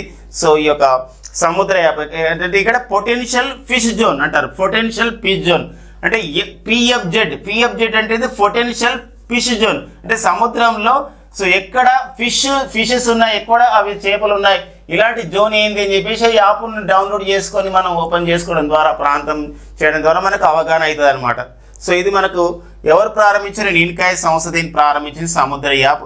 మరి ఇన్కాయిస్ అంటే ఏంటంటే ఇక్కడ Indian national centre for the ocean information services అండి. చాలా ఇంపార్టెంట్ అబ్రివేషన్ చూడండి. ఇన్కాయిస్ అనే సంస్థ ఎక్కడ కలదంటే హైదరాబాద్లో ఉందని ఒకటి విషయం. ఇంకొక విషయం ఏంటంటే ఇది ఎప్పుడు ఏర్పాటు చేయబడింది ఈ సంస్థ ఇన్కాయిస్ అంటే 1999లో ఇది ఏర్పాటు చేయబడింది. ఏ శాఖ పరిధిలో కింద పనిచేసిన ministry of the earth sciences. So ministry of the earth sciences పరిధిలో ఈ శాఖ అనేది ఎర్త్ సైన్సెస్ పనిచేస్తుంది. ప్రజెంట్ దీనికి ఒక మంత్రి కిరణ్ రిజిజు పనిచేస్తున్నారు. మరి ఇన్కాయిస్ అంటే అబ్రివేషన్ కూడా చూసుకునే ప్రయత్నం చేద్దాం. ఇన్కాయిస్ అంటే ఇండియన్ నేషనల్ అండి, Indian national centre for ocean అంటే సముద్రం పైన ఓషన్ ఇన్ఫర్మేషన్ సిస్టమ్ కాదండి, ఇక్కడ మనం పొరపాటు పడతాం, సర్వీసెస్ సేవలను అందిస్తుంది. So Indian national centre for the ocean ఒక ఇన్ఫర్మేషన్ సర్వీసెస్ అనే సంస్థ. సో దీన్ని ఒక ప్రారంభించడం జరిగింది అనమాట. ఇది ఒక ఇంపార్టెన్స్గా మనం చూసుకోవాల్సినటువంటి అవసరం మనకి ఉంటుంది అనమాట. ఇలాంటి యాప్లపైన ఇలాంటి వాటిపైన మనకు ఖచ్చితంగా ఎగ్జామినేషన్ పాయింట్ ఆఫ్లో అడుగుతున్న సందర్భం ఉందండి. సో ఆ నేపథ్యంలో మనకి అక్కడ ఇంపార్టెన్స్గా చూసుకోవాల్సినటువంటి అవసరం. ఇలాంటి ఉడ్గమ్ యాప్ కానివ్వండి, ఫ్లడ్ వాచ్ మొబైల్ యాప్ కానివ్వండి, ఇవన్నీ కూడా మన కాంపిటేటివ్ పాయింట్ ఆఫ్లో కూడా చాలా ఇంపార్టెన్స్గా మనం చూసుకోవాల్సిన అవసరం ఉంది. ఇంకొక విషయం అని ఇక్కడ మరొకటి ఒక సంబంధించినటువంటి అబ్రివేషన్ పాయింట్ ఆఫ్ ఇంకొక ఇన్ఫర్మేషన్ మనకి ఇచ్చారు. సరస్ అజీవిక అని చెప్పేసి ఒక షాపును ప్రారంభించారు. ఇది కేంద్ర ప్రభుత్వం ప్రారంభించింది. స్వయం సహాయక సంఘాల వాళ్ళు అంటే సెల్ఫ్ హెల్ప్ గ్రూప్స్ వారు తయారు చేసినటువంటి వస్తువులు వాళ్ళ ఉత్పత్తుల్ని మార్కెట్ చేసుకోవడం, ఆ విధంగా అమ్మకాలు చేసుకునే ఉద్దేశంతో ఒక ministry of the rural development తమ యొక్క కార్యక్రమమైనటువంటి ministry of the rural development పరిధిలో ఉన్నటువంటి కార్యక్రమం Deen Dayal Antyodaya Yojana national rural livelihood మిషన్లో భాగంగా సరస్ అజీవిక అని చెప్పేసి ఒక షాప్ అండి. ఇది ఒక కార్యక్రమం యాక్చువల్గా సరస్ అజీవిక అని చెప్పేసి ఒక షాప్ని ఎక్కడ ప్రారంభించారు? ఇటీవల కాలంలో న్యూఢిల్లీలో ప్రారంభించడం జరిగింది. ఏ మంత్రిత్వ శాఖ వాళ్ళు ప్రారంభించారు? Ministry of the rural development. Giriraj Singh దీనికి మంత్రిగా ఉన్నారు. కేంద్ర ఒక గ్రామీణ అభివృద్ధి మంత్రిత్వ శాఖ దీన్ని ప్రారంభించింది. ఏ కార్యక్రమంలో భాగంగా అంటే ఒక Deen Dayal Antyodaya Yojana national rural livelihood mission అండి. Deen Dayal Antyodaya Yojana national rural livelihood mission. So ఈ నేపథ్యంలో స్వయం సహాయక సంఘాల సంబంధించిన మహిళల గురించి దీన్ని ఏర్పాటు చేయడం జరిగింది. ఒక స్టోర్ ఏర్పాటు చేయడం జరిగింది. సో ఇక్కడ అజీవిక అనేది ఒక కార్యక్రమం పేరు, సరస్ అని కూడా ఒక కార్యక్రమం పేరు. ఇది స్వయం సహాయక సంఘాలకి ఉత్పత్తులను ఆ విధంగా ప్రోత్సహించడం.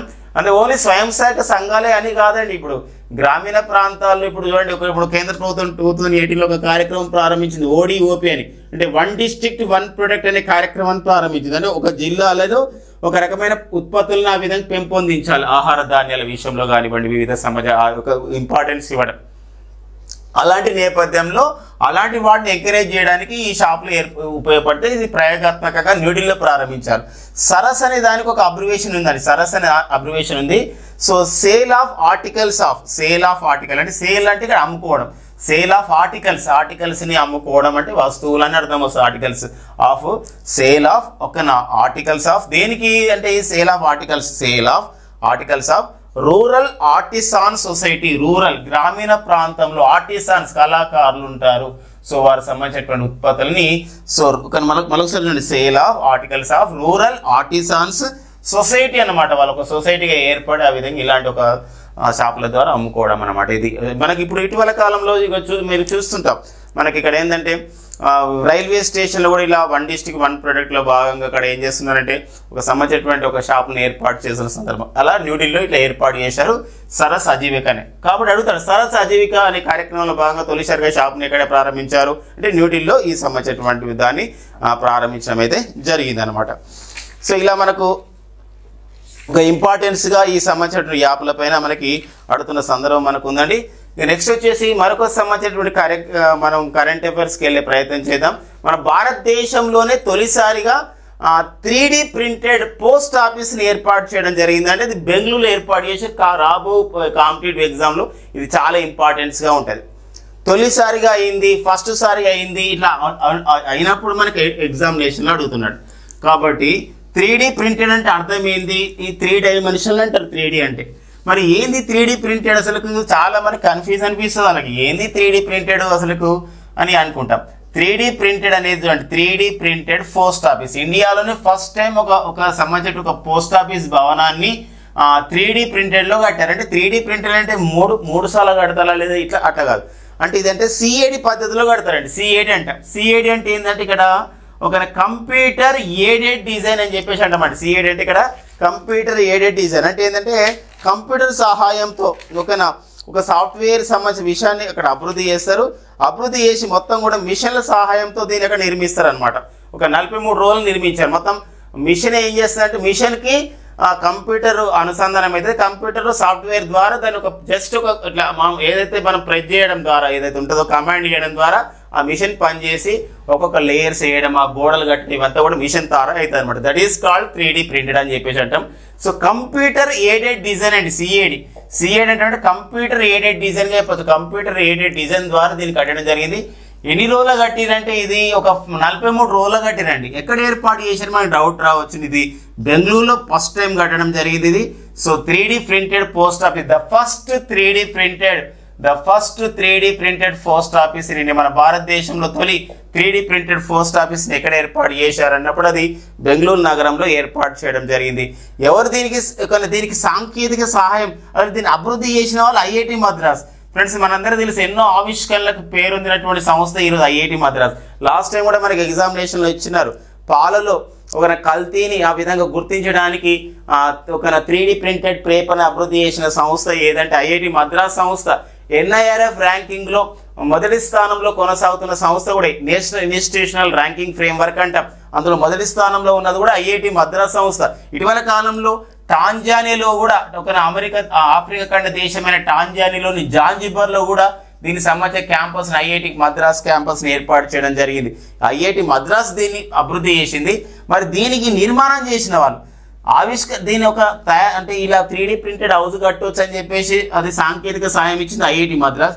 అభివృద్ధి చేసిన వారు ఆ నిర్మాణంలో భాగస్వామ్యమైన వారు LNT సంస్థ లర్సన్ అండ్ టూబ్రో సంస్థ దీన్ని భాగస్వామ్యం కావడం అయితే జరిగిందండి. ఒక PM ఈ బస్ ప్రైమ్ మినిస్టర్ ఈ బస్ అంటే ఎలక్ట్రిక్ అన్నమాట. అంటే ఎలక్ట్రిక్ అంటే ఇక్కడ మనకి విద్యుత్తో నడిచే బస్సుని ఈ బస్ సేవా స్కీమ్ని కేంద్ర ప్రభుత్వం ప్రారంభిస్తుందండి. సో దీని ద్వారా ఏంటంటే ఒక 10,000 విద్యుత్ వాహనాల బస్సులని దేశంలో వివిధ నగరాల్లో నడపాలి. ఒక 10,000 అంటే 10,000 చూడండి గమనించి 10,000 ఈ బస్సెస్ని తీసుకురాబోతుంది. అంటే మొత్తం పైసలన్నీ కేంద్ర ప్రభుత్వం ఇవ్వదు, రాష్ట్ర ప్రభుత్వాలను కూడా ఇలా చేస్తుంది. ఎందుకోసం అంటే చాలా కేంద్ర ప్రభుత్వ కార్యక్రమాల్లో మనకి రాష్ట్ర ప్రభుత్వాలు కానీ వాటా కూడా కొన్ని ఉంటాయి. కొన్ని మొత్తం ఇప్పుడు ఉంది PM కిసాన్ ఉంది, అది 100% కేంద్ర ప్రభుత్వ కార్యక్రమమే. అట్లా కొన్ని మాత్రం అట్లా ఉంటాయి. ఇప్పుడు అలా కాకుండా ఇప్పుడు మరి ఇందులో అయితే ఇప్పుడు 10,000 బస్సులను తీసుకొస్తారు. అంటే పబ్లిక్ ప్రైవేట్ పార్ట్నర్షిప్ అంటామంట. PP అంటారు కదా, PPP అంటే ఇది పబ్లిక్ అంటే ప్రభుత్వము ప్రైవేట్ పార్ట్నర్షిప్ ప్రైవేట్ సంస్థల పార్ట్నర్షిప్తో ఇది తీసుకురాబోతారు అనమాట దేశవ్యాప్తంగా. ఇది ఇది మనకి ఈ సంబంధిత కార్యక్రమం. అంటే 57,613 కోట్ల అండి. గుర్తుపెట్టుకోండి ఇక్కడ 57,613 కోట్ల రూపాయలతో ఈ 10,000 ఈ బస్సెస్ని దేశవ్యాప్తంగా తీసుకురాబోతున్నారు విద్యుత్ వాహనాలని. మరి ఇందులో మరి రాష్ట్ర ప్రభుత్వం వాటాలు అయితే మనకి ఏంటంటే 60% ఉంటుంది, కేంద్ర ప్రభుత్వం వాటా 40% ఉంటుంది. అంటే 20,000 crores-ని ఇందులో 20,000 కోట్లను మాత్రమే 20,000 కోట్లను ఎవరు ఇస్తారంటే ఇక్కడ ఇందులో ఇది కేంద్ర ప్రభుత్వం ఇస్తారండి. మిగతా అంతా రాష్ట్ర ప్రభుత్వాలు భరిస్తాయి అన్నమాట. కాబట్టి మనకు ఇది ప్రతి పాయింట్ మనకి ఇంపార్టెన్స్గా మనకు ఉంటుంది. ఇప్పుడు ఎన్ని బస్సులు తీసుకురాబోతున్నారు, ఏ పద్ధతిలో ఎంత అవసరం ఉంటుంది. ఎందుకోసం అంటే ఫ్రెండ్స్ మనందరూ కూడా తెలిసి ఈరోజు ఏంటంటే మనకి పర్యావరణ పరంగా మనం పర్యావరణాన్ని కాపాడుకోవాలి, కార్బన్ ఎమిషన్స్ని తగ్గించుకోవాలంటే విద్యుత్ వాహనాల వినియోగాన్ని కూడా పెంచుకోవాల్సిన అవసరం మనకు ఉంటుంది జీరో కార్బన్ ఎమిషన్స్ సాధించడంలో. అందుకే మీరు గమనించే ఉంటారు మనం 2015 సంవత్సరంలోనే మనం ఇలాంటి ఒక కార్యక్రమం ద్వారా మన విద్యుత్ వాహనాల తయారీని ఆ విధంగా యూసేజ్ని ప్రోత్సహించడానికి ఫేమ్ ఇండియా అనే కార్యక్రమం తీసుకొచ్చిన మొదటి దశ. 2019లో ఫేమ్ ఇండియా కార్యక్రమం యొక్క 2వ దశను తీసుకురావడం జరిగింది. ఫేమ్ ఇండియా అంటే అర్థం ఏంటంటే faster adoption of the manufacturing of the electric vehicles India అని చెప్పేసి అంటాం. మరొకసారి faster adoption of the manufacturing of the electric vehicles India అనే దాన్ని మనం ఇక్కడ ఏమంటారంటే ఫేమ్ ఇండియా అని చెప్పేసి ఇక్కడ అంటున్న సందర్భం అనమాట. ఇక నెక్స్ట్ వచ్చేసి సంబంధించినటువంటి కార్యక్రమం ఇక్కడ ప్రాజెక్ట్ ఇమాంక్ అనే ఒక కార్యక్రమాన్ని ప్రారంభించారు.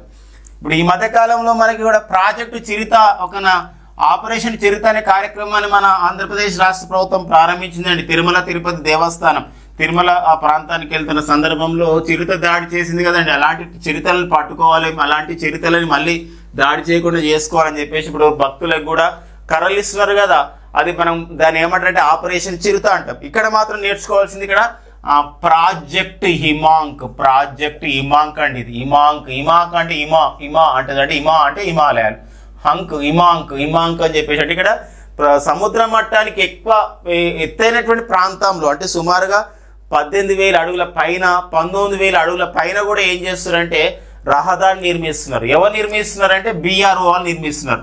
సో ఈ ఒక ఇటీవల కాలంలో లడఖ్ ప్రాంతంలో ఒక రోడ్ల నిర్మాణానికి ఒక BRO అనగా ఇక్కడ బ్రో అంటే సినిమా కూడా వచ్చింది, ఈ బ్రో కాదండి, ఇది ఈ బ్రో అంటే ఏంది ఇక్కడ బార్డర్స్ రోడ్స్ ఆర్గనైజేషన్ అండి. బార్డర్స్ రోడ్ ఆర్గనైజేషన్ వాళ్ళు ఒక సరిహద్దులలో ఎంతో ఒక అంతర్జాతీయ సరిహద్దుల వెంబడి ఎంతో కష్టమైన సంక్లిష్టమైన రోడ్లను నిర్మిస్తున్న సంస్థ. విదేశాల్లో కూడా నిర్మిస్తున్నది ఇది. ఇప్పుడు భూటాన్ లాంటి దేశాలు కూడా నిర్మిస్తున్నది మౌలిక సదుపాయాల కల్పనలు. మరి అలాంటి సంస్థ లడఖ్ ప్రాంతంలో వివిధ రోడ్లను నిర్మించడానికి పెట్టినటువంటి పేరేం పేరండి ప్రాజెక్ట్ ఇమాంక్ అండి. ఆల్రెడీ ఇది ఒక రికార్డు కూడా ఉంది అనమాట. ఈ ప్రాజెక్ట్ ఇమాంక్లో భాగంగా సముద్ర మట్టానికి 19,024 అడుగుల ఎత్తున అడుగుల ఎత్తున సో ఒక రోడ్ నిర్మించడం జరిగింది. ఏమంటారంటే ఉమ్లింగ్లా అంటారు, ఉమ్లింగ్లా పాస్ అంటారు. ఉమ్లింగ్లా అనేది ఒక ప్రాంతంలో నిర్మించడం జరిగింది. సుమారు ఒక 52 కిలోమీటర్ల మేరకు నిర్మించడం ద్వారా ఇది highest motorable road in the world. ప్రపంచంలోనే హైయెస్ట్ మోటరబుల్ రోడ్. మోటరబుల్ అంటే రవాణా ఆ విధంగా అంటే మోటార్స్ అంటే ఇక్కడ ఏంటంటే బండ్లు, వెహికల్స్ 19,024 అడుగుల ఎత్తున సముద్ర మట్టానికి అంత ఎత్తున కూడా ఒక వాహనాలు వెళ్ళే విధంగా హైయెస్ట్ మోటరబుల్ రోడ్ గా record Guinness book of the world record పొందింది ఉమ్లింగ్లా. ఎక్కడుంది? ఇది లడఖ్లో ఉంది. సో ఇక్కడ ఏ కార్యక్రమం ద్వారా బార్డర్స్ రోడ్ ఆర్గనైజేషన్ వాళ్ళు ఈ రోడ్ నిర్మిస్తున్నారంటే ప్రాజెక్ట్ ఇమాంక్ ద్వారా నిర్మించడం జరుగుతుంది అనమాట. ఇంకా వివిధ సంబంధించిన రోడ్లకు కూడా ఈ లడఖ్లో ఇదే పేరుతో ఈ యొక్క ప్రాజెక్ట్ పేరుతో నిర్మించడం జరిగింది. BRO borders roads organisation. Rajiv Chaudhary అనేవారు ప్రజెంట్ డైరెక్టర్ జనరల్గా పనిచేస్తున్నారు BROకి. సో ఆ నేపథ్యాన్ని ఇక్కడ చూసుకోవాల్సిన అవసరం అయితే ఎగ్జామినేషన్ పాయింట్ ఆఫ్లో చాలా ఉంటుంది. ఇక ఫ్రెండ్స్ మరొక మంచి ఎగ్జామినేషన్ పాయింట్ ఆఫ్లో వచ్చే బిట్ అండి. ఇది ఖచ్చితంగా మనం ఎక్స్పెక్ట్ చేయడానికి ఉన్నటువంటి అవకాశం ఉన్న బిట్ ఇది. ఇంకొకటి మనందరూ తెలుసండి, ఈరోజు చాలా మన భారతదేశంలో బ్యాంకింగ్ సేవలు అనేది అందుబాటులోకి వచ్చినాయి. అంటే ఇదొక కారణం అన్నమాట. బ్యాంకుల గురించి తెలిసిందంటే కూడా దీనికి ఒక కారణం ఉంది. ఒకప్పుడు బ్యాంక్ అకౌంట్ పొందాలంటే చాలా కష్టం ఉండేదండి. ఇప్పుడు ఏమంటారు, జస్ట్ మనకు ఆధార్ కార్డుతో కూడా మనకి బ్యాంక్ అకౌంట్ ఇస్తున్నారు. సో మనకు కాలేజీలో అయితే మనకి ఈజీగా ఇచ్చేవాళ్ళు కదా అప్పుడు కాలేజ్ అడ్రస్తో. ఇప్పుడు మనకు స్కాలర్షిప్ పొందడానికి దాని తర్వాత ఇప్పుడు మనకి ప్రధానమంత్రి జన్ధన్ యోజన ద్వారా ఈరోజు బ్యాంకింగ్ కార్యకలాపాలు అనేది గల్లీ కూడా చేరినాయి, ఇంట్లో కూడా చేరినాయి అనమాట. చిన్న గ్రామాలు కూడా చేరినాయి. ప్రధానమంత్రి జన్ధన్ యోజన ద్వారా అకౌంట్ ఇస్తారు, బ్యాంక్ అకౌంట్, తర్వాత ATM కార్డు ఇస్తారు, డెబిట్ కార్డు, రూపే అనే పేరుతో ఇవన్నీ జరుగుతున్నాయి. ఇది ప్రధానమంత్రి జన్ధన్ యోజన కార్యక్రమం 2014 ఆగస్టు 28న ప్రారంభించబడ్డ కార్యక్రమం అండి. ఈ కార్యక్రమం ప్రారంభించినటువంటి 6 నెలల కాలంలోనే 10.54 కోట్లు అంటే 10,54,00,000 కోట్ల అకౌంట్స్ ఈ bank account saving bank account generate చేయడం ద్వారా Guinness book of the world record కూడా ఆ విధంగా సాధించింది. మరి ఈ కార్యక్రమం ఇప్పుడు ఏమైందంటే ఇప్పుడు 9 సంవత్సరాలు అవుతుంది. ఈ కార్యక్రమం సుమారుగా 9 సంవత్సరాలు లోపే, ఇంకా 9 years కూడా పూర్తి కాదు. ఈ సంబంధించిన విషయంలో ప్రధానమంత్రి జన్ధన్ యోజన కార్యక్రమం రికార్డు సాధించింది ఏంటంటే 50 కోట్ల అకౌంట్లు కావడం జరిగిందండి. 50 కోట్ల ఆ విధంగా బ్యాంక్ అకౌంట్స్ అనేది ఆ విధంగా జనరేట్ కావడం జరిగింది ప్రధానమంత్రి జన్ధన్ యోజన ద్వారా. జస్ట్ ఆధార్ కార్డు ద్వారా ఈ యొక్క మనం ఈ యొక్క బ్యాంక్ అకౌంట్ తీసుకోవచ్చు. చాలా మంది మనం తీసుకున్నాం. ఎవరు ఎలిజిబుల్ అంటే పుట్టిన ప్రతి వాళ్ళ పిల్లలు ఎలిజిబుల్ కాదు. 10 years అబౌవ్ 10 years పిల్లలు ఎలిజిబుల్ అండి. అబౌవ్ 10 years అబౌవ్ 10 years నుంచి ఎవరైనా ఎలిజిబులే. ఒకవేళ అబ్బాయి అమ్మాయి మైనర్ అయిందనుకోండి, ఒక గార్డియన్ అంటే సంరక్షణ యొక్క సంతకం కూడా అవసరం ఉంటుంది, ఫాదర్ పేరెంట్స్ ఉండమాట. అట్లా ఇట్లా గుర్తుపెట్టుకోండి, అబౌవ్ 10 years అండి ఇది ఎలిజిబుల్. ఇంకొక విషయం ఏంటంటే ఈ ప్రధానమంత్రి ఈ యొక్క జన్ధన్ యోజన ఖాతాదారులు ఒక బ్యాంకు ద్వారా పొందిన వాళ్ళకి ఒక ఉందన్నమాట డైరెక్ట్ బెనిఫిట్ ట్రాన్స్ఫర్. ఇప్పుడు ఏదైనా మనం గ్యాస్ కొనుక్కుంటాం, LPG liquefied petrol and gas ఉంటుంది, సబ్సిడీ కానీ అందులో పడుతుంది. వివిధ ప్రభుత్వ కార్యక్రమాలు కూడా డైరెక్ట్ బెనిఫిట్ ట్రాన్స్ఫర్ అంటాం కదా, నగదు ప్రత్యక్ష బదిలీ కూడా అందులోనే జరుగుతుంది. ఇవన్నీ కూడా ఉపయోగపడుతుంది. ఇంకొక విషయం ఉంది, యాక్సిడెంటల్ ప్రమాద బీమా కూడా ఉందండి. యాక్సిడెంటల్ ప్రమాద బీమా కూడా ఉంది. యాక్సిడెంటల్ ఇన్సూరెన్స్ అనేది ఇక్కడ ₹1,00,000 ఉంటుందండి. ₹1,00,000 ఉంటుంది. ఒకవేళ ప్రీమియం చెల్లిస్తాం అనుకోండి ₹2,00,000 కూడా యాక్సిడెంట్ అంటే ప్రీమియం అంటే మనం పైసలు కట్టాలి కొన్ని. నాన్ ప్రీమియం అంటే ప్రీమియం లేకున్నా ప్రీమియం ఏం కట్టకున్నా జస్ట్ ప్రధానమంత్రి జన్ధన్ యోజన ఉందనుకోండి, ఏదైనా ప్రమాదం జరిగింది అన్నప్పుడు వికలాంగుడు ఏడాడు ₹1,00,000 ఇస్తారు. ఇది నాన్ ప్రీమియం హోల్డర్స్కి. ప్రీమియం కట్టే వాళ్ళు ఉన్నారనుకోండి వాళ్ళకి ₹2,00,000 కూడా ఇస్తారు. ఇంకొక విషయం ఉంది ఇక్కడ ఏంటంటే ఇక్కడ ఓడీ ఫెసిలిటీ కూడా ఉందండి. ఓవర్ డ్రాఫ్ట్ అంటే అట్లా పైసలు లేకున్నా కూడా బ్యాంక్ అకౌంట్లో పైసలు లేకున్నా కూడా మనం 6 నెలల పాటు కరెక్ట్గా బ్యాంక్ ఖాతాను మంచిగా నిర్వహించినాం అనుకోండి ట్రాన్సాక్షన్స్ ₹10,000. సో ఓడీ ఫెసిలిటీ కూడా ఇస్తారు. డబ్బులు లేకుండా ఇస్తారు, మళ్ళీ మనం విత్ ఇన్ ద టైంలో ఇవ్వాలి. అంతేకాకుండా ₹5,000 లోన్ కూడా ఇస్తారు. ₹5,000 లోన్ ఫెసిలిటీ కూడా ఉంది ఈ యొక్క ప్రధానమంత్రి జన్ధన్ యోజన ఖాతాదారులకు అనమాట. ఇన్ని ఫెసిలిటీ ఉన్నటువంటి ఈ కార్యక్రమం ఈరోజు ఏమైందండి, ఇక్కడ 50 కోట్ల బ్యాంక్ అకౌంట్లు పొందింది ప్రధానమంత్రి జన్ధన్ యోజన. మరొక విషయం అండి, ఈ 50 కోట్ల మంది ఇప్పుడు ఇందులో చేరారు. ఏంది, ప్రధానమంత్రి జన్ధన్ యోజన ద్వారా బ్యాంక్ ఖాతా తీసుకున్నారు. అందులో ఈ 50 కోట్ల మంది ఖాతాదారులలో 56% ఏంటంటే మహిళా అకౌంట్ అనమాట, ఉమెన్ అకౌంట్స్ అనమాట, ఉమెన్స్ అకౌంట్. ఇది మరొక ఘనతను సాధించడం జరిగింది ప్రధానమంత్రి జన్ధన్ యోజన. సో 2014 ఆగస్టు 28న ప్రారంభించబడ్డ కార్యక్రమమే ఈ ప్రధానమంత్రి జన్ధన్ యోజన. మరొక విషయం ఉంది, ప్రధానమంత్రి జన్ధన్ యోజన కార్యక్రమాన్ని భారత ప్రధాని నరేంద్ర మోడీ గారు ప్రారంభించినప్పుడు 2014 ఆగస్టు 28 ఒక మాట అన్నారు, మేరా ఖాతా భాగ్య విధాత. ఏమన్నారండి, మేరా ఖాతా. సో మేరా ఖాతా భాగ్య విధాత అనే ఒక స్లోగన్తో వారు ఆ విధంగా పిలవడం అయితే జరిగిందనమాట. సో ఇక్కడ ఇన్క్లూజివ్ ఫైనాన్షియల్ గ్రోత్, సమ్మిళిత ఆర్థిక వృద్ధి. గుర్తుపెట్టుకోండి ఫ్రెండ్స్, ఇక్కడ సమ్మిళిత ఆర్థిక వృద్ధి, ఇన్క్లూజివ్ ఫైనాన్షియల్ గ్రోత్ అనేది, సమ్మిళిత ఆర్థిక వృద్ధి అనేది ఇక్కడ ప్రధానమంత్రి జన్ధన్ యోజన యొక్క ప్రధానమైనటువంటి ఉద్దేశంగా గమనించాల్సినటువంటి అవసరం, గుర్తుపెట్టుకోవాల్సిన అవసరం అయితే ఉందన్నమాట. ఇక నెక్స్ట్ వచ్చేసి ఇది కరెంట్ ఎకనామీ విషయంలో అండి. కరెంట్ ఎకనామీ తర్వాత ఇప్పుడు ఎన్విరాన్మెంట్, పర్యావరణ సమస్యలపైన, పర్యావరణ విషయాలపైన సైన్స్ అండ్ టెక్నాలజీ భాగంగా ఖచ్చితమైన బిట్లు వచ్చే ఏరియాలో ఒకటి ఎన్విరాన్మెంట్ కూడా ఉందండి. ఎన్విరాన్మెంట్ పర్యావరణ విషయంలో జరుగుతున్న పరిణామాన్ని మనం చూద్దామండి. సో ఏమైంది పర్యావరణ విషయంలో అంటే ఇక్కడ కుల్దిహా ఒక వైల్డ్ లైఫ్ శాంక్చురీ ఉంది, వన్య ప్రాణి సంరక్షణ కేంద్రం. సో ఒకసారి గెట్ చేయండి ఎక్కడుంది ఇది, ఈ వైల్డ్ లైఫ్ శాంక్చురీ వన్య ప్రాణి సంరక్షణ కేంద్రం ఎక్కడుంది అని చెప్పేసి అంటే ఇది so Kuldiha wildlife sanctuary Balasore జిల్లాలో ఉంది. మరి ఈ బాలాసోర్ జిల్లా ఎక్కడ ఉంది మనకు తెలపాలి, చాలాసార్లు అనుకుంటాం. బాలాసోర్ జిల్లా చాందీపూర్ ప్రాంతంలో ఇంటిగ్రేటెడ్ టెస్ట్ రేంజ్ ఉంటుంది, డిఆర్డిఓ క్షిపణి పరీక్ష కేంద్రం ఉంటుంది అని చెప్పుకున్నాం. అది కలాం దీవులు అని చెప్పుకుంటాం.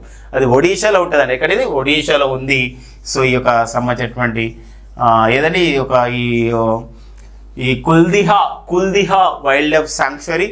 ఈ శాంక్చురీలో ఏం జరిగిందంటే మైనింగ్ ఆపరేషన్ జరుగుతున్నాయి, ఇల్లీగల్ అండి.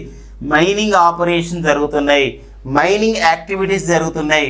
అంటే ఈ యొక్క గనుల తవ్వకం అనేది అక్రమంగా జరుగుతుంది, ఇల్లీగల్ జరుగుతుంది అనే విషయాన్ని సో నా దృష్టిలోకి వచ్చింది నేషనల్ గ్రీన్ ట్రిబ్యునల్, జాతీయ హరిత ట్రిబ్యునల్ 2010లో భారత పార్లమెంటరీ చట్టం ద్వారా ఏర్పాటు చేయబడినటువంటి ఈ సంస్థ. సో వెంటనే గమనించండి, ఇక్కడ ఒడిశా రాష్ట్ర ప్రభుత్వానికి వెంటనే ఎన్జిటి ఏం చేసిందంటే సో చెప్పింది అనమాట, ఆర్డర్ చేసింది, ఇక్కడ మైనింగ్ యాక్టివిటీస్ని కాపాడే విధంగా మీరు చర్యలు చేపట్టండి అని చెప్పేసి కామెంట్ చేసింది. ఇలా 2 రకాలుగా అడుగుతాడు. ఇటీవల కాలంలో జాతీయ హరిత ట్రిబ్యునల్ ఒడిశా రాష్ట్రంలోని ఈ క్రింది ఏ వన్యప్రాణి సంరక్షణ కేంద్రంలో జరుగుతున్న అక్రమ త్రవ్వకాలపైన ఆ రాష్ట్రాన్ని హెచ్చరించింది అని కుల్దియా. ఇంకొకటి అడగవచ్చు, కుల్దియా వైల్డ్ లైఫ్ శాంక్చురీ ఏ రాష్ట్రంలో ఉంది, ఒడిశా రాష్ట్రంలో. సో ఇలాంటి నేపథ్యాన్ని మనం గుర్తుపెట్టుకోవాల్సిన అవసరం అనేది చాలా ఇంపార్టెన్స్గా చూసుకోవాల్సిన అవసరం అయితే మనకు ఉంటుందండి. ఈ నెక్స్ట్ వచ్చేసి మరో ఇంపార్టెంట్ విషయం అంటే ఇక్కడ గాంధీనగర్ డిక్లరేషన్. ఇక గాంధీనగర్ అంటే మన దేశంలో మస్తు ఒక సిటీలలో మస్తు ఒక ఊర్లలో కూడా మనకు గాంధీనగర్ అనేది ఉంటుందండి ఈరోజు. మరి ఏ గాంధీనగర్ అంటే మన ఫస్ట్ గాంధీనగర్ అంటే గుర్తుకొచ్చేది సో మనకు హైదరాబాద్లో కానీ ప్రతి ఊర్లో, హైదరాబాద్ ప్రతి దాదాపు సిటీలో కూడా మనకు తెలుగు రాష్ట్రాల్లో గాంధీనగర్ ఉంది. మరి ఈ గాంధీనగర్ డిక్లరేషన్ ఏంది, సో గాంధీనగర్ డిక్లరేషన్ అనేది ఏంది అని చెప్పేసి అంటే సో మన ఒక సమావేశం జరిగిందనమాట మన ఆగస్టులో. ఒక 1617 జరిగింది. ప్రపంచ ఆరోగ్య సంస్థ సమావేశం. ప్రపంచ ఆరోగ్య సంస్థ డైరెక్టర్ జనరల్ కూడా వచ్చాడు. Global centre for the traditional medicine, అంతర్జాతీయ సాంప్రదాయమైన వైద్య కేంద్రం గాంధీనగర్లో ఉంది. అక్కడ ఒక సదస్సు జరిగింది. ఆ సదస్సులోనే ప్రపంచ ఆరోగ్య సంస్థకు చెందినటువంటి సౌత్ ఈస్ట్ ఏషియా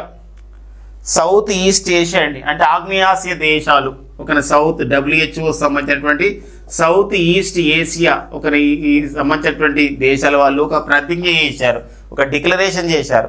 ఆ డిక్లరేషన్ ఏంటంటే ఇక్కడ టీబీని నిర్మూలించాలన్నమాట, ట్యూబర్క్యులోసిస్ నిర్మూలించాలి. అదే మనకు గాంధీనగర్ డిక్లరేషన్.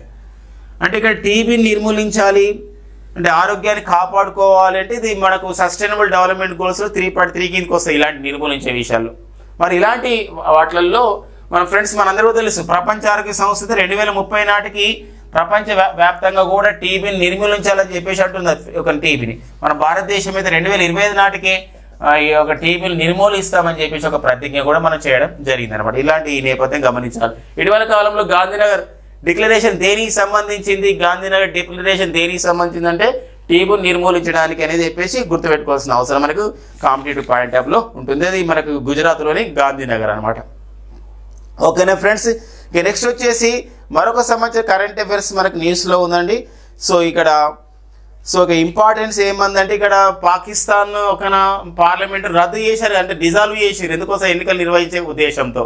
కాబట్టి అక్కడ పాకిస్తాన్ ప్రధానిగా ఉన్న షెహబాజ్ షరీఫ్ రాజీనామా చేశాడు. అక్కడ కేర్ టేకర్ ప్రైమ్ మినిస్టర్ అంటే ఆపద్ధర్మ ప్రధానమంత్రి వచ్చిండు. అతని పేరే అన్వరుల్ హక్ మాలిక్. గుర్తుపెట్టుకోండి, ఇక్కడ చాలా ఇంపార్టెంట్గా మనకు ఉందండి. ఇక్కడ అన్వరుల్ ఇతను తీసుకున్న నిర్ణయం చాలా వివాదాస్పదమైంది. మన దేశంలో జమ్మూ కాశ్మీర్ లిబరేషన్ ఫ్రంట్ అనేది ఉంది. జమ్మూ కాశ్మీర్ లిబరేషన్ చేయాలి, స్వేచ్ఛ చేయాలని చెప్పేసి అతను పోరాటం చేస్తున్న ఒక వ్యక్తి ఉన్నాడు. అతన్ని మనం జైలు వేసేశారు. అతని పేరు యాసిన్ మాలిక్. వాళ్ళ భార్య ఒక ఆమె ఉంది, ఆమె పేరు ముషాల్ హుసేన్ మాలిక్. ఈమెని ఈ పాకిస్తాన్ ఆపద్ధర్మ ప్రధానమంత్రి తన సలహాదారుడిగా నియమించుకోవడం జరిగింది విద్య విషయంలో అండ్ మానవ హక్కుల విషయంలో. ఇది మనకు వివాదాస్పదమైంది, మన భారతదేశం తీవ్రంగా ఖండిస్తుంది అన్నమాట. కాబట్టి మనకి ఇలాంటి వివాదాస్పద విషయాలపైన అడగవచ్చు.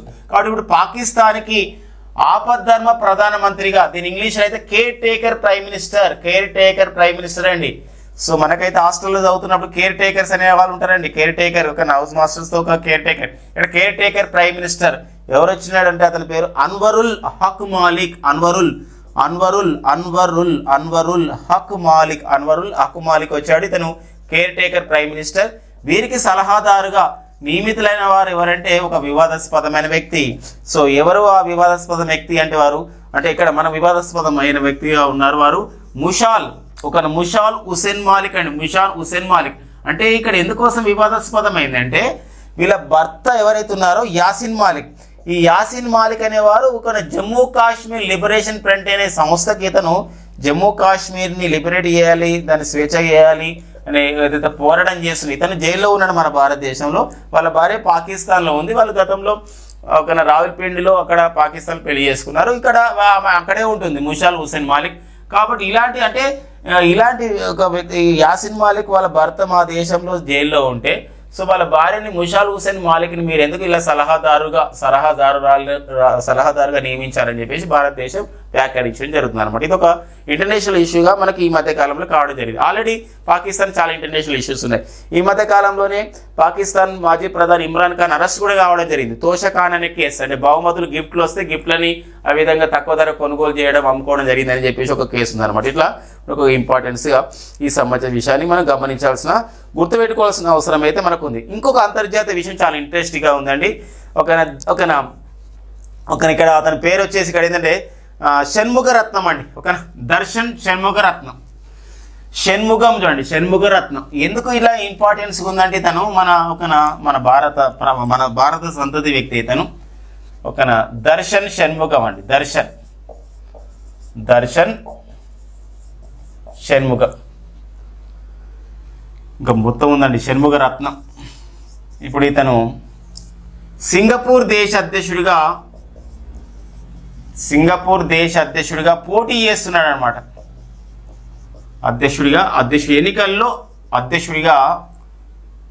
ఎన్నికల్లో పోటీ చేస్తాడు ఇతను. అంటే గెలిచిండు అనుకోండి, మళ్ళీ ఒక ఘనత అన్నమాట ఇది. ఇటీవల కాలంలో దర్శన్ షణ్ముఖ రత్నం ఈ క్రింది ఏ దేశంలో అధ్యక్ష ఎన్నికల్లో పోటీ పడుతున్నారంటే అతను సింగపూర్ దేశ గతంలో వీరు సింగపూర్ దేశ ఆర్థిక శాఖ మంత్రిగా, సింగపూర్ దేశ విద్యాశాఖ మంత్రిగా, ఉప ప్రధానిగా కూడా పనిచేయడం జరిగింది. ఎందుకోసం అంటే ప్రజెంట్ ఎవరైతే సింగపూర్కి అధ్యక్షురాలుగా ఉందో మేడం అలీమా యాకూబా, వీరు కూడా మన భారత సంతతి వ్యక్తే. మేడం అలీమా యాకూబా యొక్క పదవి కాలం ఈ నెలలో సెప్టెంబర్ నెలలో అయిపోతుంది. ఇలాంటి నేపథ్యంలో ఇప్పుడు దర్శన్ షణ్ముఖ రత్నంతో పాటుగా మరో ఇద్దరు పోటీ పడుతున్నారు. ఈ ముగ్గురిట్లో ఎవరు గెలిస్తే వాళ్ళు అధ్యక్షులు అన్నమాట. కాబట్టి ఈ సంబంధించినటువంటి వార్తల్లో వ్యక్తిగా ఈ సంబంధించిన విషయాన్ని మనం గమనించాల్సిన అవసరం ఉందండి. ఇక నెక్స్ట్ వచ్చేసి మరో సంబంధించిన విషయం మనకి ఇంకా ఇంపార్టెన్స్గా ఉందండి ఇక్కడ. సో ఇక్కడ కెనడాలో మనకు అంతర్జాతీయ విషయం ఒక ఇంపార్టెన్స్ ఉంది. అక్కడ బుష్ ఫైర్ జరిగింది.